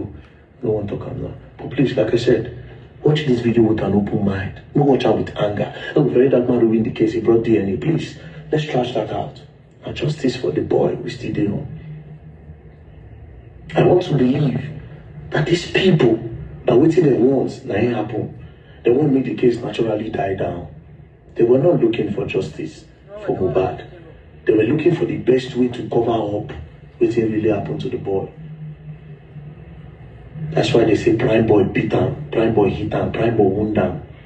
But Prime Boy was nowhere to talk because Prime Boy was locked up. Think. I'm looking forward to interviewing more people that have something to do with this case. Everything. We'll find out what's in happen. Everything you've been doing so far is nothing but trash. VDM. Everything. From Sam Larry's interview to Prime Boy's interview, they are all trash. Why? Because you all are out there to manipulate people, to change the narratives again. Let's listen to the driver's interview before. Good morning. All right, so. Okay. Yes, sir. You are the right person I want to see. And I'm glad that you people reached out to me, that you also want to talk. So I have here the driver of the Prado that Mohbad used that night of the event. The night of the event, this is the driver. Okay, what's your name? Fidelis Isabel. Fidelis. Isabel. First question, have you been driving Mohbad before that day? No. I don't do that. Or just only rent a car that the Prado that day. If you use pigeon, more just use pigeon. Pigeon. Okay, more do pigeon. Okay. You don't drive Mohbad before that day? No, sir. No, just that day, they call me. They rent our Prado. Okay. So the car here we do. How many hours you did with Mohbad for the car? That is 12 hours. 12 hours. Yes, sir. From what time to what time? I moved there like around, let me say 11 to 12 that morning time. Okay. So I reached here like 12 in the afternoon. Okay. So the work end by 12 in the night. Yes, I will give her 1 hour grace. Okay. So reach the house by 1 o'clock in the night. Who go carry Mohbad? Now you go carry Mohbad from your house? Yes. How many people you carry from Mohbad house? That is 6. 1 for front. Okay. 3 for middle. Who they meet? Do you remember that? One waiting for in front. Now I don't know whether that guy will wait for. If you want that video where Mohbad go, we won't go carry that range that for that thing. Get one guy will follow that short guy. That guy died for front. Okay. With that prime boy, with that here, the wife sit down for the middle. Okay. Mohbad sit down for this side. Okay. And 2 person for back. That 2 person is there for back carrying picking. Okay. Back picking. Okay. So when will they go? So as when they go, they get some issue where I don't hear Yoruba, so they speak to Yoruba to wife. They drag something sharp. But I know everything they talk. I see they drag. After we come branch for what they call them. I say go City of David, we go meet Chief Prince. For that place to come move together. And they move together and from which road. So they wait for one person. Those Chief Prince people call leave us. They call us go. And leave us go call many only Mohbad and say, they don't carry security to see you don't want anything to happen. Somebody follow them. Before meet them, but they don't go far. So they can't reach Congo. But what me I say for Mohbad body, but I don't say where drink, I don't say where to take anything but it's just like perfect or high small, you understand me? Okay. So for that after park, your wife call his wife call it told the arguing some to me, I know here. Even if I said the motor, they argue later your wife vest come out. You can't then your wife may enter. So they inside the motor, I called and say, okay, this motor before they on no can't find that no. He said, man, no what they say, we won't go buy food, I took him over. After the day me I know say I'm Mohbad, me I don't know say I'm Mohbad safe. I think no say I'm Mohbad, the they call her. No, after they put music, I could say, Almani there. I said, Almani gone, and Almani I know say I they sing that. Okay, because some of them boys won't be like this. So, okay. And I go shout them, I said, better carry. Because when they ask me someone to say, you don't know better carry, I said, no. So you don't know better carry, I said, no. So for that, I go shout him, Mohbad. Me, I did the show. So the soldier and police come carry enter stage. So after I perform finish, and I play with all the wood in scatter. After I perform finish, I enter to. So all this I go and Lagos be all that Mohbad. I tell you you know carry money, you know when you chish for one. Okay. So for that, they try that you to watch see the army. The way you wife, the told that they are speaking about for that place. Then Mohbad go say you want come and won't go fight those guys. The boys when they beg me, they climb onto my motor, they knock motor. So for that, they say, my man will pass it. Then I got church on the you can't hear this, you don't speak. And only the fire, so man will pass it. Man will put what he just took. Then I got church, they're not come down. This one at night, too. Because those guys don't get enjoy, they feel like anything, they feel like in juju. And that's that way. Neither friend boy can tap me, sit man on top, I can't keep quiet. Why you just say prime boy tap you? It's a man who just talk, man open my mouth, now I can't keep quiet. And now, you don't put your mouth out. I don't know. Prime boy and Mohbad in quarrel. No, they don't worry. It's a man open mouth. Because I don't know whether the guy will change that for me. I don't know. Something okay. Like so something like, okay, may no go change that for you. Yes. Okay. So now I go quiet. Then I go to say, I don't go lie. You want to say, me I go collect we won't get ATM. So I get ATM, say yes. Go transfer 71,000 into my account. So me and that boy, what I tell you, when I shot get ready for front, go collect the money. So Mohbad go to say, give a soldier 10,000 naira, give police 10,000 naira, all this year 10,000 naira, give them money, that kind of money. So as the boy come, the boy don't give them money, that kind of money. You know, go to share 5,000 naira. Soldier come go meet them and say, now the guy there since, you know, if they give us money, they give us 5,000 for how many people for 5,000 naira. And you tell them that way, and that will make Mohbad come to say, man no pass it. For that because as one corner, that prime can go meet them. I don't know them before. Go meet them, go laugh for them. Because they say, already me my money, now. Clue worry, call it talk. I hula, we never can carry them. Go in Naka. And the boy not prime boy. As in the Naka now, prime can come sit down. In your corner, like waka like here to that place, that over there. The cheap place motor will carry, lamp will carry, when a cheap thing can come, go to Nagatani, go to Naga, pack this motor, carry this motor, I won't go to sleep. I won't go to sleep. For that, because I come. As we come, he enters the car. As I can't say, the car the boy. See, Kokosa, as they are Kokosa back now, with you, Prime boy, they call the cause themselves. Because the man went back, right now, because more than buy India. That was I know if you follow you fight, I want to die. So as I told that one, and me, I know some fight, we won't go fight. You not say you the this Yoruba way you say you know the year, you actually the year of. Just what But you don't the year. Maybe okay, I understand. Maybe you know if you fully express. Yes. But you the year with you be here. So for that place, that's so you come corner. I come corner now. And so I don't say that fight won't go fight, I come go pin the door now. I lock the door. You can come the plan boy side. You come to clank the handle, won't bring the handle, now I go open the door. For that, go the door. For that, because you know that prime boy, I don't go lie for you. I don't know to I don't know any person to you. I can't talk with them behind and see. I feel prime boy do it for you, someone to. They blow, bah. They have one thing blow at the last one. I enter my glass for the back. That Prado. He bring the Prado. So Mohbad actually use the handbrake glass. Did you? But you heard what the driver said here. Prime Boy said in the interview, anywhere, anything that Mohbad did not, have any issue or any wound lower. That was what Prime Boy said. We will go back to Prime Boy. I want you to listen to the driver again. They were in the car together. They were arguing. Then Prime Boy said, mi ò lè bẹ́ ẹja, mi ò lè ṣe kinní kan, àbí bẹ́ẹ̀ kọ́. Then along the line, Mohbad went maybe from one side to another, started punching Prime Boy. Abi, the next thing, Omuowo of the back glass. Prime Boy was there. Prime Boy saw it. Imagine. I saw Prime Boy do for instance, you won't bring the handle, now I go open the door. For that, go spoil the door. For that, because you know that Prime Boy, I don't go lie for you. I don't know to you. I don't know any person to you. I can't talk with them behind and see.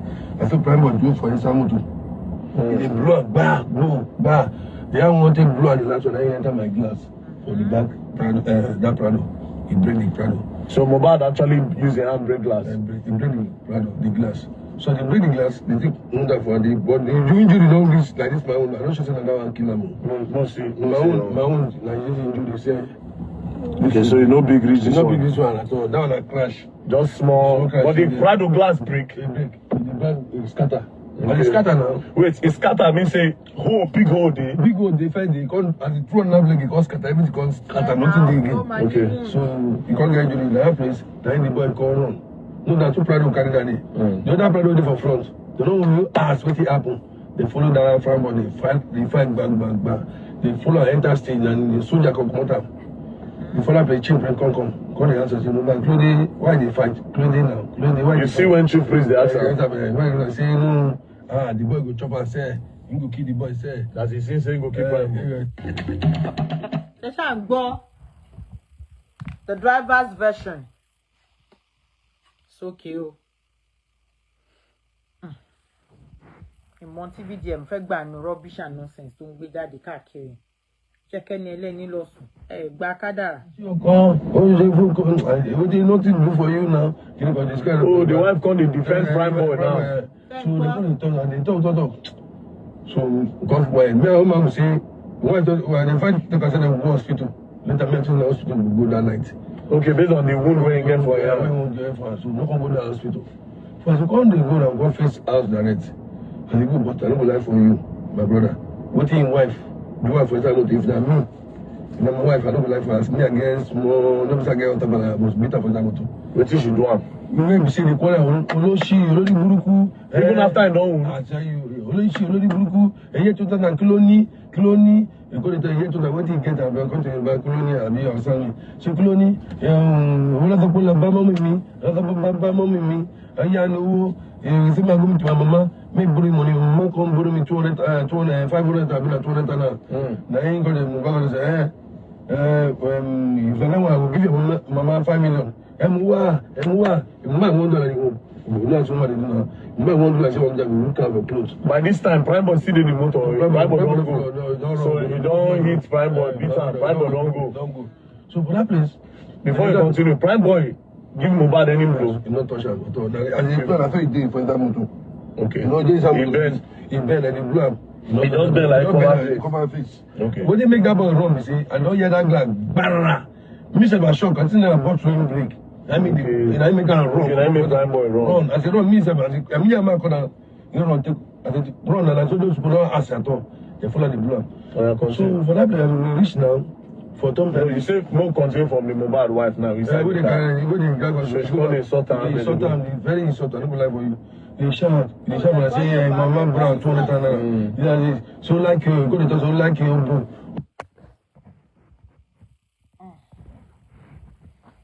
Sorry, that's advert.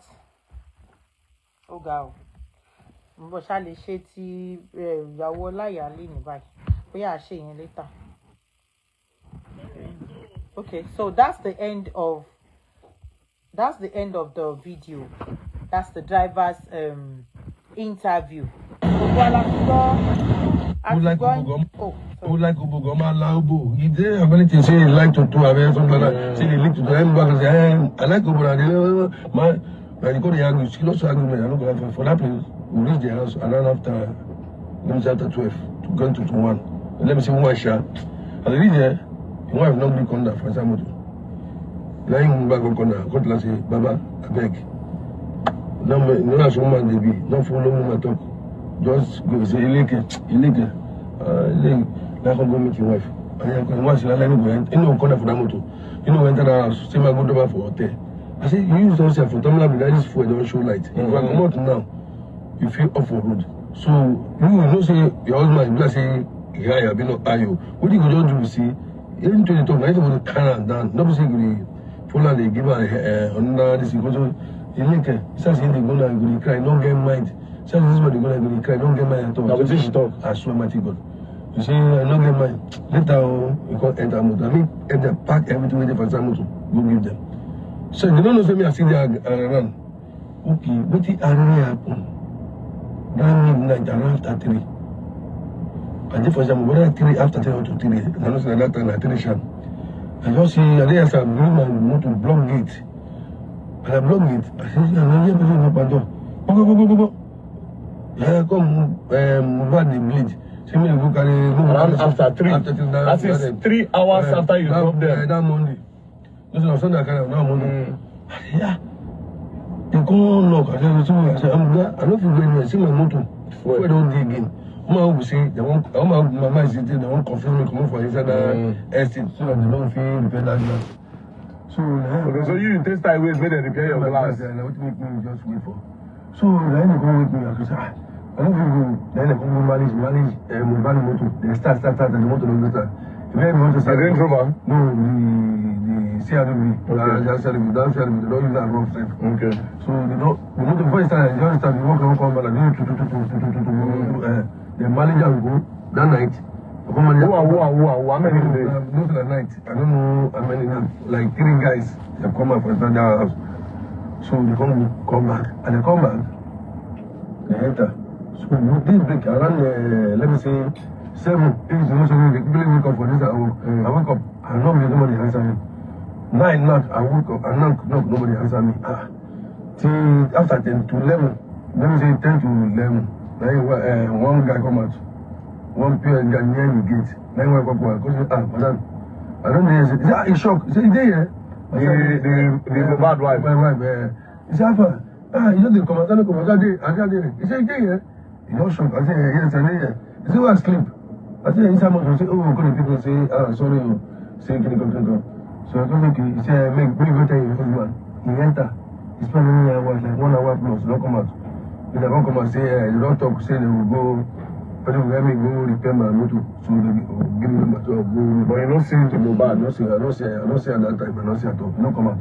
Those people that carry somebody, you go. Don't be mobile, you say they carry go. Yeah, no, I don't say, but let me say they won't go buy drugs. They won't go buy. Okay, those people in rush. When rush, say they won't go. But that time when those 3 people come down, you see mobile? I don't see them. Now only those some guys that you just see. Yes. Okay. So as I come now, the home will come back. So now you want to contact me, say, okay. And that commode, let me say one shot. When she tell you, say somebody will go repair the glass. Yes, I come there. It was around that Tuesday. early morning by, I don't forget that time, it's 9:40. I see one man call me. The line phone. You come and say, hello? You don't like waiting the record, hello? Mr. Fidelis, I want to hear any other police station go and report yourself. I said, no, who is talking? They didn't call. If I won't call them, I don't know they call. I won't come and say, get any problem for police, I call my family, they say, no. Before they give, that number call me give. He said, no, the other police station go and report yourself. And they don't tell me what happened. Before I ran, let me see, 10 to 12. Then one person come and say, Fidelis, the person give me the work, will give me the job. So if you don't say move on there, I say a lie. Say go to online now, you see I say move on there, I say it's a lie. And I go to, that's true. That's what it is. I'll tell you, but if they want to get this in, this is very answer. All this one they talking about marrying them, no. If they won't get this in, okay, maybe I live for inside this car now. This thing now, you live for inside this car. One of us, as you come out, this is no concern me. They go make you say, tell me, are you? So if they won't get this in, very good thing. Those all the boys was go down after the both all of them. But if they carry them, government won't carry. If they carry all of them, it's okay. I don't want to put it happen. All of them will put it come of them. Plus the wife, everybody. That one will see the truth will come out. People go tell say, and this one I do another day, they don't want your talk. They don't want your talk because the English say that why I fear you wife you see. Why go but they say wife not measure say blood class. They say the wife won't measure. What do you mean? That's the way I tell people. They don't let all them go to the say. The most measure say, now for everywhere, Tiwumi teach interview, she always states that way, won't break your glass. You know she wasn't. She said it in one of her interview that she was out and she didn't even know what started, what happened between Prime Boy and Mohbad. All she saw was, blows, Mohbad and Prime Boy. And of course, when you get to that scene too. You were not there, but you saw your husband, blowing. Of course, if you want to say, you will say, Mori Mohbad at the Prime Boy, you won't right? Now, Lenny Yenko, Mohbad, and Wumi said so. Pe owo Mohbad, pe ogba glass, pe ofe blow Prime Boy, ogba glass. That was the same thing the driver said too. But when Prime Boy, in an interview with VDM, he said there was nothing like pe Mohbad for glass pẹ̀lú ọwọ́. So who is lying? Who's saying the truth? But VDM would not say that. He won't notice that. He won't put that as an error. Make sure say, make no think Mohbad say all the both the guy for party self they shake. And they go call me, she see now. See they don't even tell they say Mohbad break glass. Say what if you call your wife don't say break glass. So this is we all look and say make that way happen for that day, for that midnight. 9 a.m. that day happen. And those people they rush, come car. That means something already happen when make them one rush go. All right. Okay, thank you very much. I really appreciate. Whether the driver said midnight, but the nurse said when she came, I didn't tell why. I didn't want interview nurse in that. Because the nurse said when she got there, she saw Mohbad, right? Sorry. She saw Mohbad. Àwọn làwọn gbé Mohbad àbí bẹ́ẹ̀ kọ́.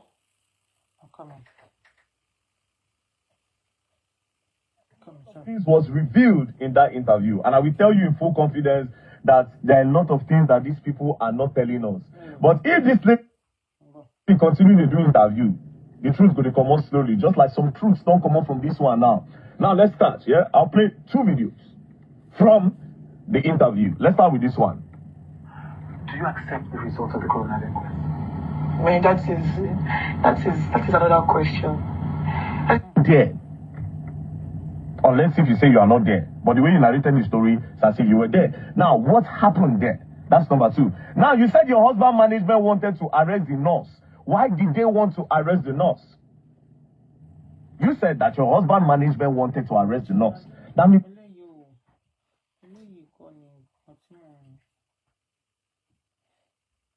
Why pé òkú máa ń wo ẹ̀yìn ọkọ mi máa ti fún ẹkún gallon nítorí pé kí ni tó bá tẹ̀ wọ́n pé àwọn ènìyàn kọ́kọ́ máa ba ẹ̀yìn oúnjẹ báyìí kú lérò pé bàbá mi pé mi as much as I live even if that will be the last I will do in this world Liam must live.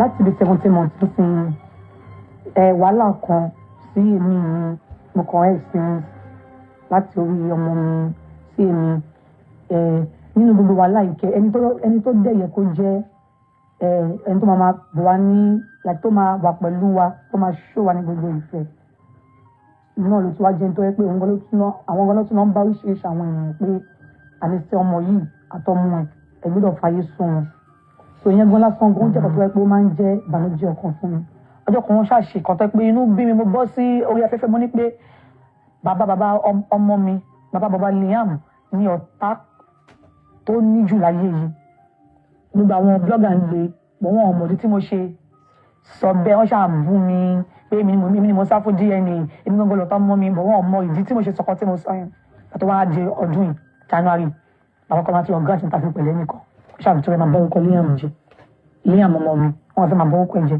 mo wá pé ọlọ́yà ni pé bàbá yìí tó fẹ́ bẹ̀rẹ̀ lọ́dún yìí kí ni a máa ṣe sọ̀rọ̀ yìí inú kọ́kọ́ bí wọn pé wáyé tí bàbá yìí ṣe ń ṣe mí pé àwọn ni victim báyìí pé ebi gbogbo ni victim mi bàbá ìtọ́ tún lọ sí interview bíi pé èmi ni mo tún delay gbogbo DNA yìí lọ́yà mi ṣàṣẹ́ni lẹ́tà sí lọ́yà àwọn ṣá pé kọ́ má gbìyànjú kó tó fẹ́ ṣe lọ́dún kọ́ má gbìyànjú ẹ̀ kó kí àtẹ̀tẹ̀ lọ ṣe DNA lọ́yà mi wọ́n reply lọ́yà mi pé àwọn ò bá bàbá kọ́ mi ṣiṣẹ́ mọ́ so lọ́wọ́ kọ́ báyìí ọ̀rọ̀ DNA wá báyìí àti kò tí ì níwájú kò tí ì lẹ́yìn aṣáṣe wà níbi kan ṣá kan tó mú mi sọ pé interview ṣe máa bẹ̀rẹ̀ láti máa ṣe nìyẹn lẹ́tù ni èmi kàn fẹ́ máa wò tèmi nìyẹn pé kò ní kí má ṣe máa wọn ṣe tí má ní pé kí n máa keep quiet bàbá táwọn owó yìí mọ̀pọ̀ ọmọ àwọn ni ọmọ yìí ọdún 2 3 4 tó yẹ pé táwọn èèyàn ní fi ní interest sọ̀rọ̀ yìí mọ́ wọn ní ṣe di ẹnìyẹn mo dẹ̀ máa ń sọ fún ọkọ mi lọ́hùn pàtó báyìí pàbí ọmọ tó yẹ pé ó bá ń sùn ni ló máa jẹ́ kí ìmọ̀ bàbá ẹ̀ àti àwọn èèyàn burúkú tó pọ̀ tó fẹ́ bá yí ọmọ ìjẹ́ ló máa gbà láyé ló máa gbà wọ́n láyé tí wọ́n bá yí ọmọ ìjẹ́ torí èmi ti gbìyànjú mi lè ṣe ju mi ṣe ṣe yìí lọ gbà tó stage kan mi nípa ọ fún yín mi là ṣe wọn kọ̀ pé wo tẹ́lẹ̀ bá tiẹ̀ fẹ́ pa mí gan ọdún wọn pa láàyè pọ̀ fún mi gan kó tiẹ̀ pa mí ṣùgbọ́n kọ́lọ́run ṣàjọ kọ́lọ́ máa mi jẹ́ kọ́ ọmọ Liam kó wà láyé wọ́n fẹ́ kó kú pẹ̀lú bàbá ẹ̀ ní but èmi as much as I live even if that will be the last now doing this world Liam must live. I am here today to rejoice my testimony. The Lord has been so good to me. He makes me the light that refuses to dim. Àwọn kan ní mo ti ọkọ mi ni, àwọn kan ní mo gun, àwọn kan ní kò sí kan tí wọ́n sọ láyé yìí lórí ikú ọkọ mi yìí. Ikú ẹ̀ ló jẹ́ kí n mọ bí èèyàn ṣe burú tó. Ó ti yẹn ikú ẹ̀ ló jẹ́ kí n mọ̀ pé èèyàn bá ẹ wà kò ní pé ó nífẹ̀ẹ́ because irú kan bẹ́ẹ̀ ló wà láàrin màá ti bàbá ọkọ mi. Ikú ẹ̀ tún jẹ́ kí n rí àwọn èèyàn in a different way nítorí pé kí ni gbogbo àwọn tó yẹ pé wọ́n máa ń súnmọ́ bí bàbá ọkọ mi wọn wá rí kọ́ máa gbọ́ ọmọ mi àwọn tó máa ń fún fídà ẹ ti understand so bàtọ́ wáyé pé bàbá ọkọ mi ẹlẹ́wájú tó ń ṣe nǹkan báyìí lẹ́yìn ikú ọkọ mi ó ti jẹ́ kí n bẹ̀rù ayé pé èèyàn burú tó wáyé pé òkú máa ń wo ẹ̀yìn ọkọ mi máa ti sun ẹkún gallon nítorí pé kí ni tó bá ti sọ pé àwọn ènìyàn kọ́kọ́ máa ba ẹ̀yìn òun jẹ́ báyìí kò lè pé bàbá ẹ̀wọ̀n ni ṣé mo pé mo ti dé ipò tó yẹ pé kò sí kò tí mo lè ṣe I'm helpless nígbà tó bá rí tàbí mi tó bá ní pé àbíyá mú pretend mo ṣe kíní kan kò sí wàhálà láti kọ́ tó bá ti ṣe mí bá ti ṣe wọ́n wọn mọ̀ bó ṣe rí so àwọn tó bá ti go through tí mo ti go àwọn tó bá ti jẹ́ bí opó bí tèmi tó dẹ̀ go through tí mo go through báyìí lórí advice mi bó ikú ẹ̀kọ́ tí mi kàn ní gbà ní wípé bàbá kọ́ mi ò ní bọ́tà mọ́ ní interview láti sọ pé ìdí kan wà táwọn ò ti sìn ọkọ mi kò sí ìdí kankan kò wù wọ́n ni jẹ̀wọ́n láti sọkọ mi ń sìn yìí kò ní sí bàbá Mohbad gẹ́gẹ́ nìkan kò ní sí ìyẹn mọ́ ọwọ́ pàtàkì tó bá bú mi èmi ń ti dàgbà máa leave bọ́ ọmọ mi yẹn ọ̀rọ̀ ìsìnkú ọkọ mi àti ọ̀rọ̀ corona inquest nǹkan mẹ́ta tí mi ní silence fún wọn nìyẹn àwọn ẹgbẹ́ mọ̀ pé kò sí ìdí kan fún nǹkan mẹ́tẹ̀ẹ̀ta yìí ó kàn wù wọ́n láti ṣe bó ṣe wù wọ́n ni. ọ̀rọ̀ lẹ ti gbọ́ yẹn ọ̀rọ̀ lẹ ti gbọ́ lẹ́nu Wùnmí yìí ọ̀rọ̀ lẹ gbọ́ yẹn pé DNA ò ṣe DNA òun ti try best òun láti ṣe DNA o ṣùgbọ́n. now fídíò yìí don circulate. because 1 AM lélẹ̀ 1 AM lóru ni mo kọ́ ìgbà tẹ́mi kọ́ drive wọ̀ bí tí mo ti ń bọ̀ lọ.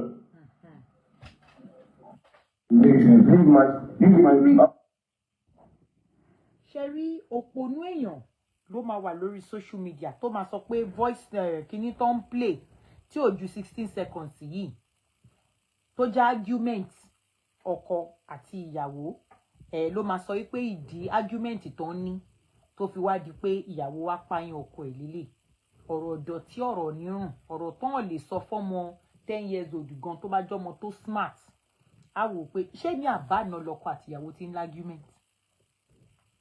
So ẹ kàn lọ ń crop àwọn videos kọ̀ọ̀kan Ọlọ́run ló mẹni tó release rubbish tẹ́ ń gbé kiri níbi tí ọkọ àti ìyàwó ti jọ ń argue and so tí ìrọ̀kà àti ìyàwó tẹ́ pé tó bá ń jà báyìí wọ́n máa èpè kàmbàkàmbà lọ́ máa ń ṣe fúnra wọn. Wọ́n á ṣépè tán ìmí gan á di physical lẹ́yìn yẹn bẹ́ẹ̀ ẹ fún wọn ní 3 hours lẹ́yìn ìgbà tán jà tán tún rí wọn tán máa kó sáṣọ tán máa wọ mọ́tò tán jọ jáde. Ṣé ní gbogbo àwọn fake things tẹ́ ń gbé wá tẹ́ ń play kán gbọ́ nǹkan tó sọ Mohbad sọ pé òun drive bọ̀ ní wọ́n ní kíní kan anything ló lè dájàlẹ̀ anything. How old ni Wunmi? How old ni Mohbad? Maturity, understanding. Báwo ni àwọn méjèèjì kí ni scale táwọn méjèèjì jọ wà? So táwọn méjèèjì bá jọ argument wèrè wo lórí record bó tẹ̀ já wọn lórí record ká tẹ̀ ní Mohbad lórí record ńkọ́ ṣé yẹn wá show pé in ten play káàkiri yìí òun ni Mohbad fi kú ni. It's so funny especially tí bá ra àwọn obìnrin náà tán wà nílé ọkọ náà táwọn náà ń tútùkùtù bíi pé ti ẹ̀gbọ́kọ yín jáde. Ìmí inú yín dẹ̀kẹ̀rẹ̀ èpè lẹ máa fi ń bọ́kọ yín sùn nílé èpè lẹ fi ń bàjá kẹ máa tí ìjọ ní ṣùgbọ́n ẹ máa wọ́n èpè kàmbàkàmbà fún ni. Ẹ̀yin náà lẹ máa wá jókòó sórí ọ̀rọ̀ ọlọ́rọ̀ tẹ máa rò pé fine ẹ̀yin yẹn lẹ́yìn plain. Whatever you guys are playing. I open the door for you. I'm just trying to because 1 AM really 1 AM low, but then you got drive over with Timothy. I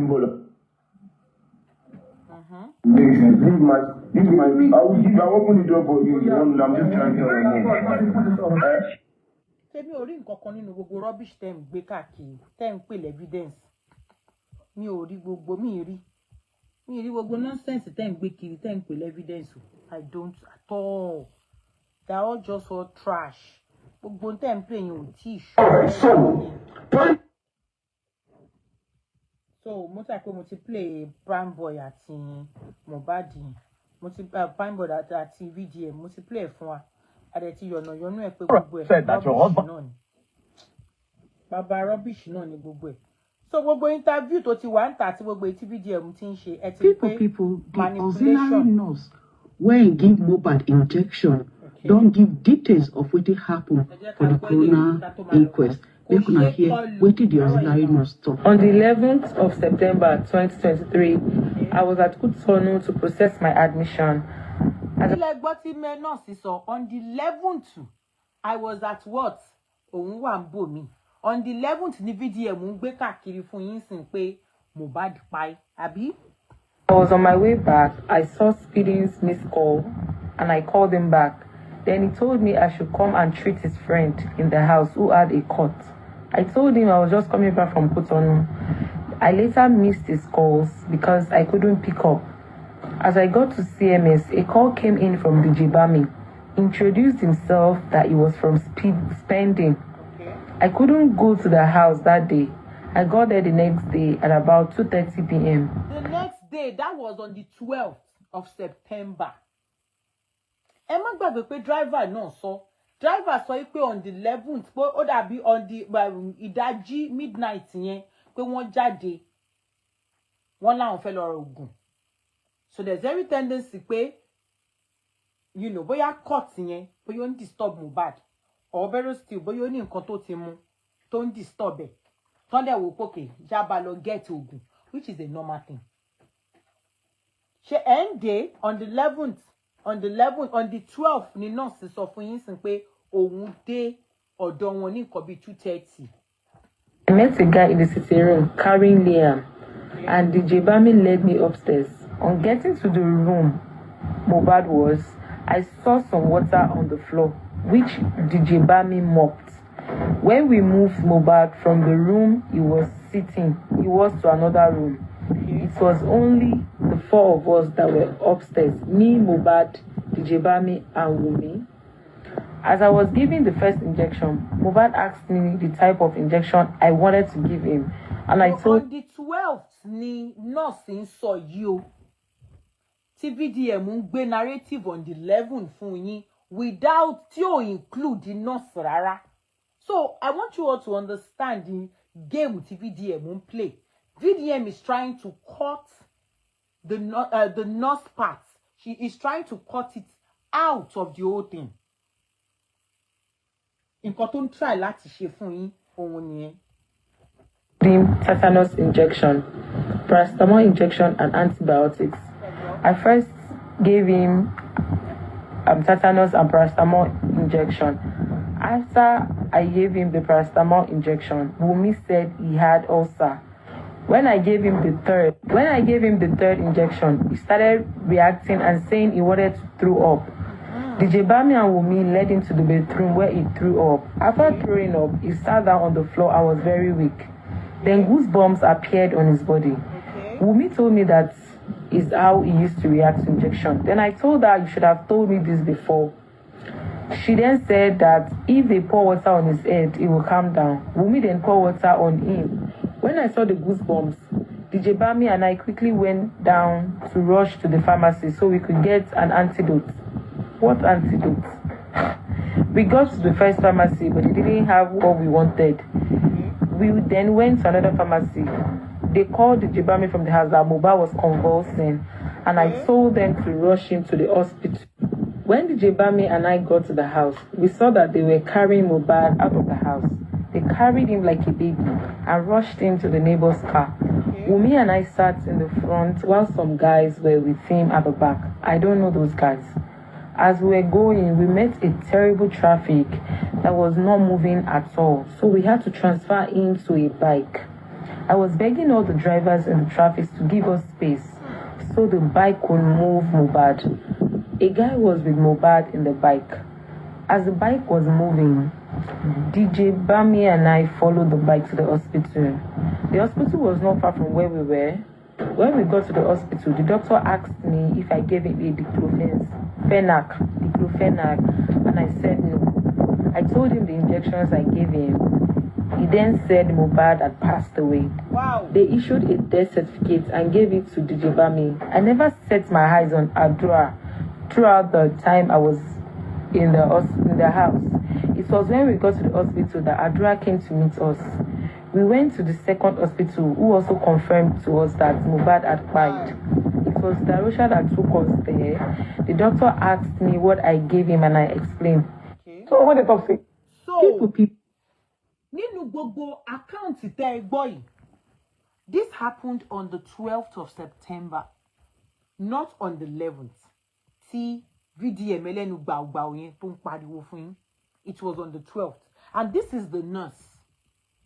Tí ó fún Mohbad lábẹ́rẹ́, òun ló ṣàlàyé everything tó ṣẹlẹ̀ yìí.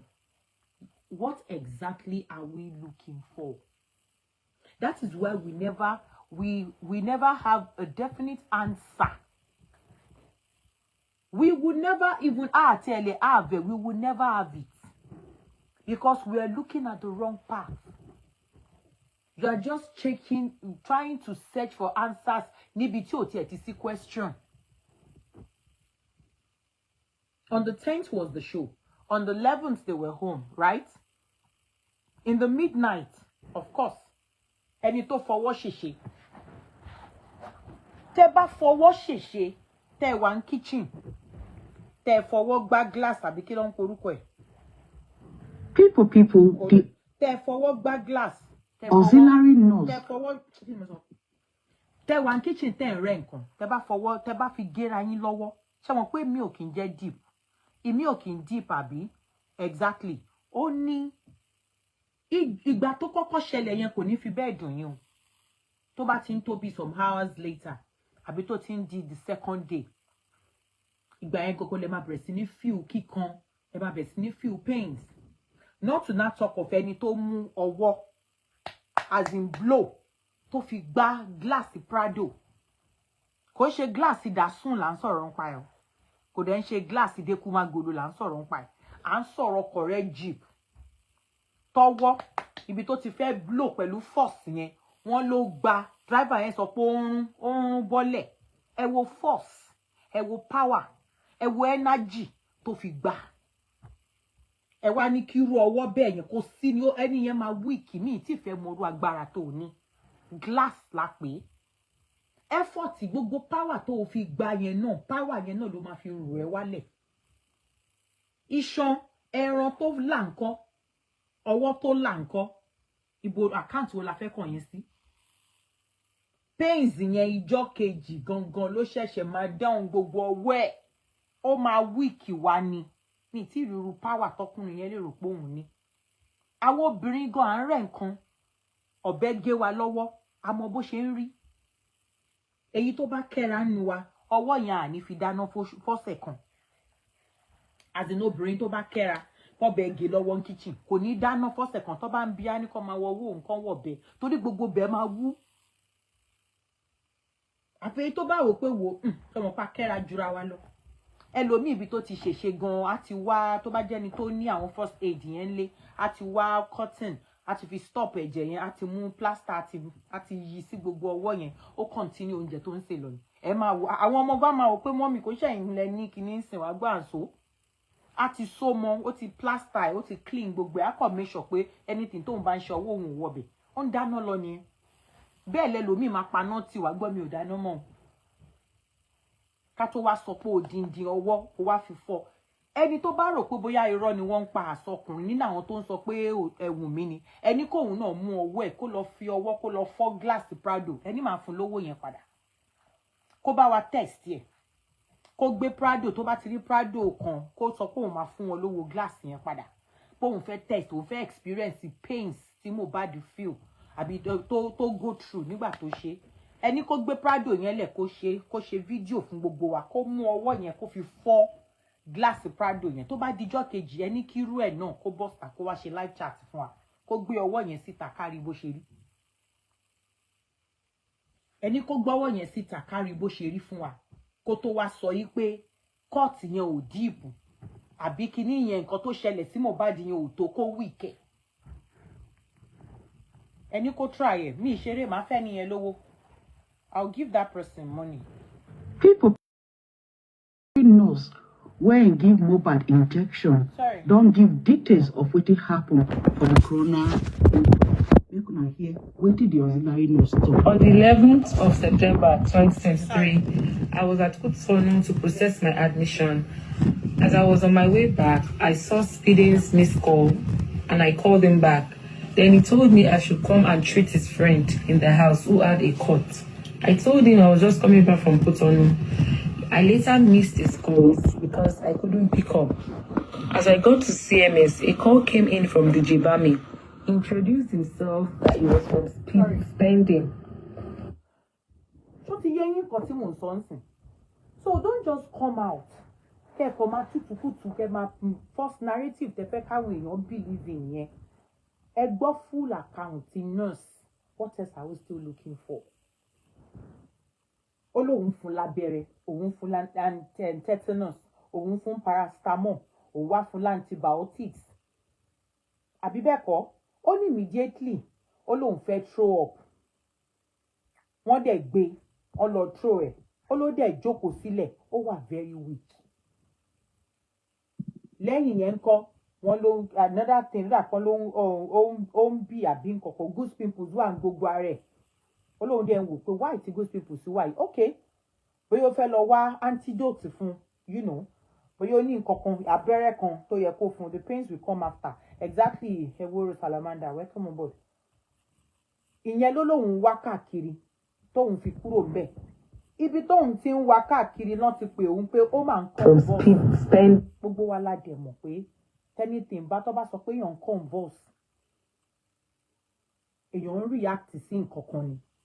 Apart from even ẹni tó ti ní tó jẹ́ pé ẹnìyẹn ní kí ló ń porúkọ ẹnìyẹn ní humant yẹn bóyá ó jẹ́ pé nǹkan kan ń ṣe tó jẹ́ pé ó máa ń convulse ó máa ń ní nǹkan kan tó máa ń trigger.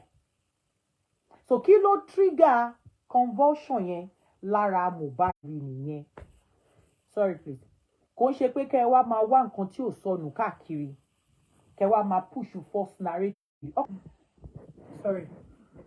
Ọkọ àtìyàwó máa ń ṣe kí ni? Ọkọ àtìyàwó máa ń jà ìyẹn ò mean gbogbo ń tẹ̀sí ń play kiri wọ́n fight wọ́n jà gbogbo ẹ̀ it's a normal thing tọkọ àtìyàwó máa ń ṣe gbogbo eléyìí ò tí ì mean pé Wunmi knows something about the death Wunmi ṣe kíní kan about the death Wunmi is this come and tell us is this it is all gbogbo rubbish yẹn please let's stop it especially àwọn obìnrin let us stop it mi mọ tó ń ṣe gender wa we are always quick láti máa crucify ara wa ẹ wo case ọlá ìyá àǹkó yẹn I can't start that now cause time ti lọ bóyá later in the day I will come out àwa ṣe yẹn bóyá ọ̀la ni máa fi show tí mo fẹ́ ṣe sí ẹ wo bó ṣe mú ti ìyàwó kinní náà ìyàwó ọlá ìyá ni bó ṣe bẹ̀rẹ̀ sí ní crucify gbogbo interview ẹ wo bó ṣe bẹ̀rẹ̀ sí ní ṣe up and down so far so good my people ká ṣe kọ́múkọ́mú ká máa lọ gbogbo narrative tí VDM ń gbé wá fún yín they are all what trash yes ó interview driver dẹ̀ sọ nítorí lóòótọ́ driver establish pé ó fọwọ́ gba glass the same thing tí Wùnmí náà dẹ̀ sọ nìyẹn and that is why tí wọ́n ṣe invite Prime Boy pé kó wá sọ tẹnu títí ẹ̀ Prime Boy now telling us pẹ̀lú lọ́dọ̀ VDM tó ti sọ tẹ́lẹ̀ pé ó fọwọ́ gba glass nígbà tó fẹ́ gbá òun lẹ́sẹ̀ tó wá ń sọ lọ́dọ̀ VDM ń sì pé nǹkan kan ò ṣe o ìyẹn ó ti mú kinní dání irọ́ nìyẹn kàn fẹ́ máa fi gbogbo ẹ̀ pa láti ṣe pé òun ṣẹ̀fẹ̀ yọra òun fine ní pé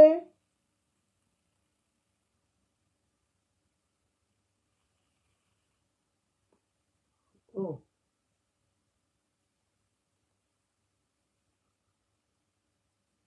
wow oh wow nice one ṣó ti yé ikọ̀ tí mo sọ so ní pé kinní kan who is lying who is saying the truth yẹn ẹyọ yẹn kúrò àti establish kò fọwọ́ gbà ó fọwọ́ gbọ́dọ̀ the glass okun ìyẹn gan lásán ó máa weak body ẹ̀ bóyá ń gbà tó délé tààrẹ lórí pé pains yẹn pọ̀ fún tó fi ń sáré káàkiri pé òkè kẹjẹ ká lọ wá nǹkan tá a fẹ́ rà fún of course tó bá jẹ́mi náà mò ń gbé pẹ̀lú èèyàn kò lè máa lóhùn go through pains bóyá orí ń fọ́ bóyá ara ń ro bóyá ọwọ́ yẹn gan ń ro which is normal ọwọ́ tó fi gbá nǹkan ó máa ro ẹ́ kò sí bóyá fẹ́ ṣe pàtó odindi ó máa ro ẹ́ ó máa fọ́ ẹ lórí gan bóyá yẹn lọ sáré lọ get paracetamol fún pàtó dẹ̀ di pé ó ń weak àbó rẹ̀ or something wọ́n wò pókè ẹ jẹ́ ká pé nurse lẹ́gbọ́ tó sọ̀rọ̀ yẹn if you are looking for justice kí ló pa the injection tí wọ́n administer fún lọ́jọ́ sí òun ló react sí òun ló ṣe kí ni òun ló react sí after a while ó bẹ̀rẹ̀ sí ní convulse but because pé a ní first aid box and a lot of us in Nigeria a mọ first aid yìí ṣe mo ti sọ rí ngbà kan pé ó dà pé àwọn schools kọ́ jọ kọ́ bá wa bẹ̀rẹ̀ sí ní kọ́ máa kọ́ wa ní first aid kọ́ bẹ̀rẹ̀ láti GS3 classes kọ́ bẹ̀rẹ̀ sí ní kọ́ wa ní first aid kọ́ fi sí gbogbo curriculum àti school àti university o first aid what to do at a particular time if you're going èèyàn kan fẹsẹ̀ gbà ó ṣubú bóyá ó mí kí lèèyàn lè sáré ṣe fẹ́ nìyẹn bóyá nìyẹn dákú ó faint kí nìkan téèyàn lè sáré ẹlòmíà ní kọ́ lọ máa kẹsẹ̀ sínú iná wọn á ní ẹmẹ́sẹ̀ ẹ lọ máa fi jóná títí tẹ́niyẹn máa kú fi gbẹ́mìí mì finally ẹlòmíì tán rí pé ó ní gìrì do you understand kí ni wọ́n ń sáré ṣe fúnra àwọn èèyàn bẹ́ẹ̀ yẹn ó ní gìrì ẹlòmíì ẹ lọ bu iyọ̀ wá ẹ lọ fi spoon wọ́n bá fi spoon há lẹ́nu eyín méjì mẹ́ta ìyẹn á fòyọ iyọ̀ tẹ́ dà sí lẹ́nu gan bóyá bòmí ló máa lọ gbà ìyẹn á tún lọ kúkú lọ pa lórí ń bẹ̀ you know I think the government needs to help us with that bóyá tó bá ń kọ́ wa láwọn first aid yẹn gbogbo gbà tí bọ̀bọ̀ yìí tó ń convulse bóyá ó máa ní one or two things ten tó wà lé máa sáré ṣe fún tó máa tiẹ̀ fi help ẹ̀ ṣó ti yẹ yín kó tó di pé wọ́n gbé dé hospital máa fi wá bẹ̀rẹ̀ fún medical stuff lé lórí but you heard the nurse hospital tán gbé lọ ó lọ bí òun pé ṣóun fún ní diclofenac ó lóun sọ pé no ó ní wọ́n sọ pé wẹ̀ bí o ti kò bí diclofenac yẹn ló yẹ kó fún tó yẹ kó help ẹ̀ tó jẹ́ antidote fún reaction tó ní ó ní no bóyá nǹkan tó at the end of it ọ̀ṣà two hospitals tán gbé lọ wọ́n ní wọ́n certify epo ti kú of course lẹ́yìn yẹn wọ́n máa ní kó máa gbé lọ lé náà ni wọn ò ní gba dead body ẹ̀ sọ́wọ́ wọ́n máa ní kó gbé lọ lé padà ní kò àwọn hospitals Naija ń sìn ẹni tó fẹ́ máa gba dead body lọ́wọ́ èèyàn ń sìn ó ti lè kú wọ́n ní kó lọ gba police kó bá fẹ́ gbé lọ morgue gan wá lọ gba police report wá lọ gba this wá lọ gba that. So for me, if you ask me, the justice we are looking for is around the injection tí Mohbad gbà. Kọ́lọ́run ṣàánú wa ni. So many deaths like this ó máa ń ṣẹlẹ̀ lọ hospital dáadáa tó yẹ pé most people kì í fojú sí. And this has got nothing to do with Wunmi. It has got nothing to do with Prime Boy. It has got nothing to do with lifestyle or Bami or whatever. It has got nothing to do.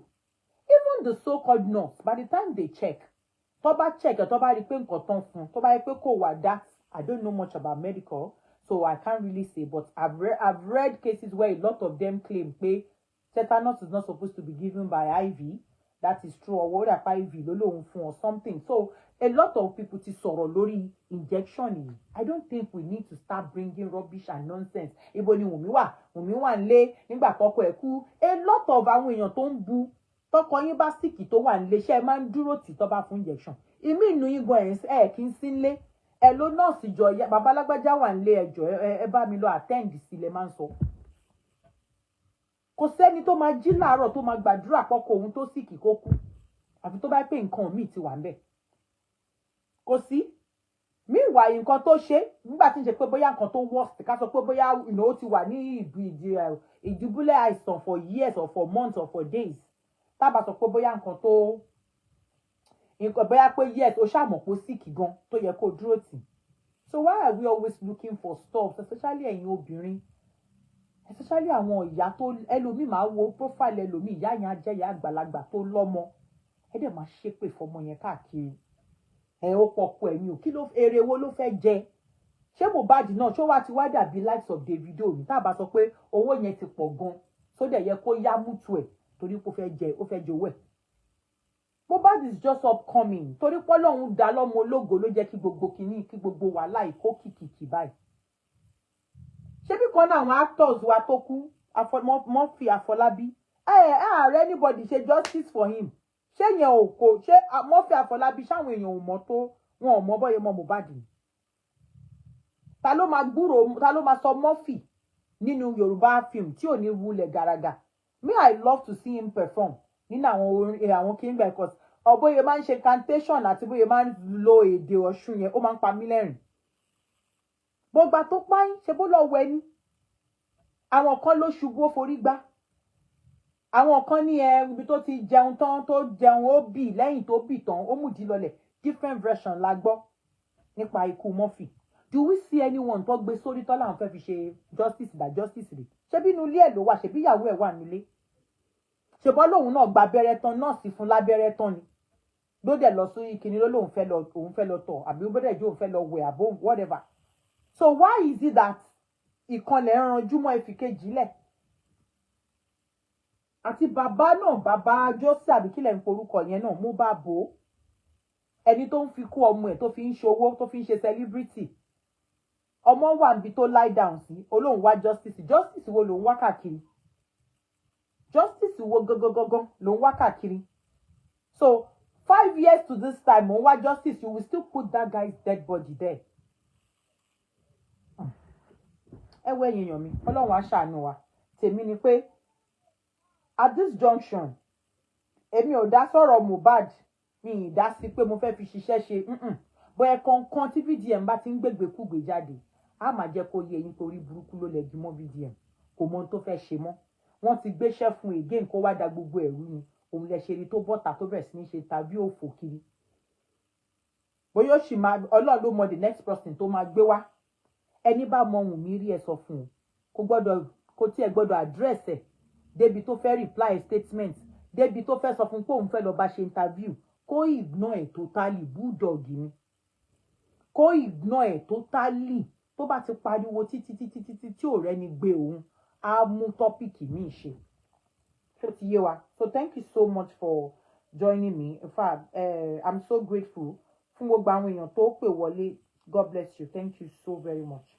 Gbogbo ẹ̀yin tẹ́ wà lórí comment section náà. Thank you and God bless you. God will continue to be with you, Wunmi. Gbogbo ohun tó ṣẹlẹ̀ sí ẹ ní gbogbo ohun tó ṣẹlẹ̀ is too big for your age. Àgbàládùra pé lẹ́yìn adùn ló ń gbẹ̀yìn ewúro lẹ́yìn pains happiness ló máa ṣẹlẹ̀ for life. Ọlọ́run á bẹ̀ wo Wùnmí, Ọlọ́run á bẹ̀ wo Liam, Ọlọ́run á bẹ̀ dá sí. I'm sure after a while too, whatever anything tó bá lè hand ẹ̀ sí ayọ̀rísí rere, o wà ní rí ikú ọkọ mọ́ o ní rí wàhálà bó o ní rí dààmú báyìí mọ́ o. Ọlọ́run á dẹ̀ máa ṣọ́ ìwọ àti Liam lágbára Ọlọ́run. Protection ẹ̀ á wà lórí yín. God bless you and God will continue to be with you. Okay? To Mohbad, may your soul continue to rest in peace, even though your body is still here on earth, but we know your soul is far, far away. Soul no ni. The soul goes back to where it is. Why the body what? Body might decompose, so might padà di sand níbi tán ti bù. So your soul, wherever it is, we pray that the good Lord will rest your soul in peace, and then will forgive all your sins and trespasses. And then your light, your glory will continue to shine wherever it is. And if there is something we call reincarnate, then your man padà wá sáyé ni. May your glory come back with you as well. And then, maybe God might give you a sign or something that will make some of people look at you and say, but whatever it is, Ọlọ́run á ṣàbà rest soul ẹ̀. Gbogbo wàhálà rògbòdìyàn yìí Ọlọ́run á bá wa jẹ́ ó lọlẹ̀. Ẹ jẹ́ kọ́mọ ọlọ́mọ lọ sinmi. Ẹ yẹ arúgbó ẹ̀ up and down gan ò ní jẹ́ kí soul ẹ̀ rest gan. Ẹ jẹ́ ó lọ sinmi. Ẹ bá wa bẹ bàbá Jòsí kó lọ sin bọ̀bọ̀ yìí. Ẹ jẹ́ kó lọ sin. Ṣó dìgbà tó bọ̀bọ̀ yìí bá wá rí ju tí ò ní value wájú àwọn èèyàn mọ́. Ṣé gbà yẹn gangan ló wá fẹ́ sọ pé òun fẹ́ sin? Ọlọ́run á wà pẹ̀lú wa. Ẹ ṣé gan. Ẹ jẹ́ ká máa lọ. Thank you so much. Bóyá ọ̀la a lè sọ̀rọ̀ ìyàwó Ọláìyá. A lè sọ̀rọ̀ ìyàwó Ọláìyá lọ́la. Mo ti rí show Mọ́mí Esabod interview tí wọ́n jọ ṣe. So ọ̀la àgbéwá àwa jọ sọ̀rọ̀ lórí ẹ̀. Ṣé you understand? A jọ discuss lórí ẹ̀. Àwọn ọ̀rọ̀ yẹn ó kì í síbẹ̀ k'Ọlọ́run ṣàánú. Ká fi iṣẹ́ kọ́, ká fi learn náà ni. Ká dẹ̀ fi kọ́ra wa do 1 or 2 or 3 things. So, thank you so much. May the good Lord be with us all. Ẹ ṣé gan. Thank you for joining me. I appreciate you all. Take care of yourself and do have a lovely day.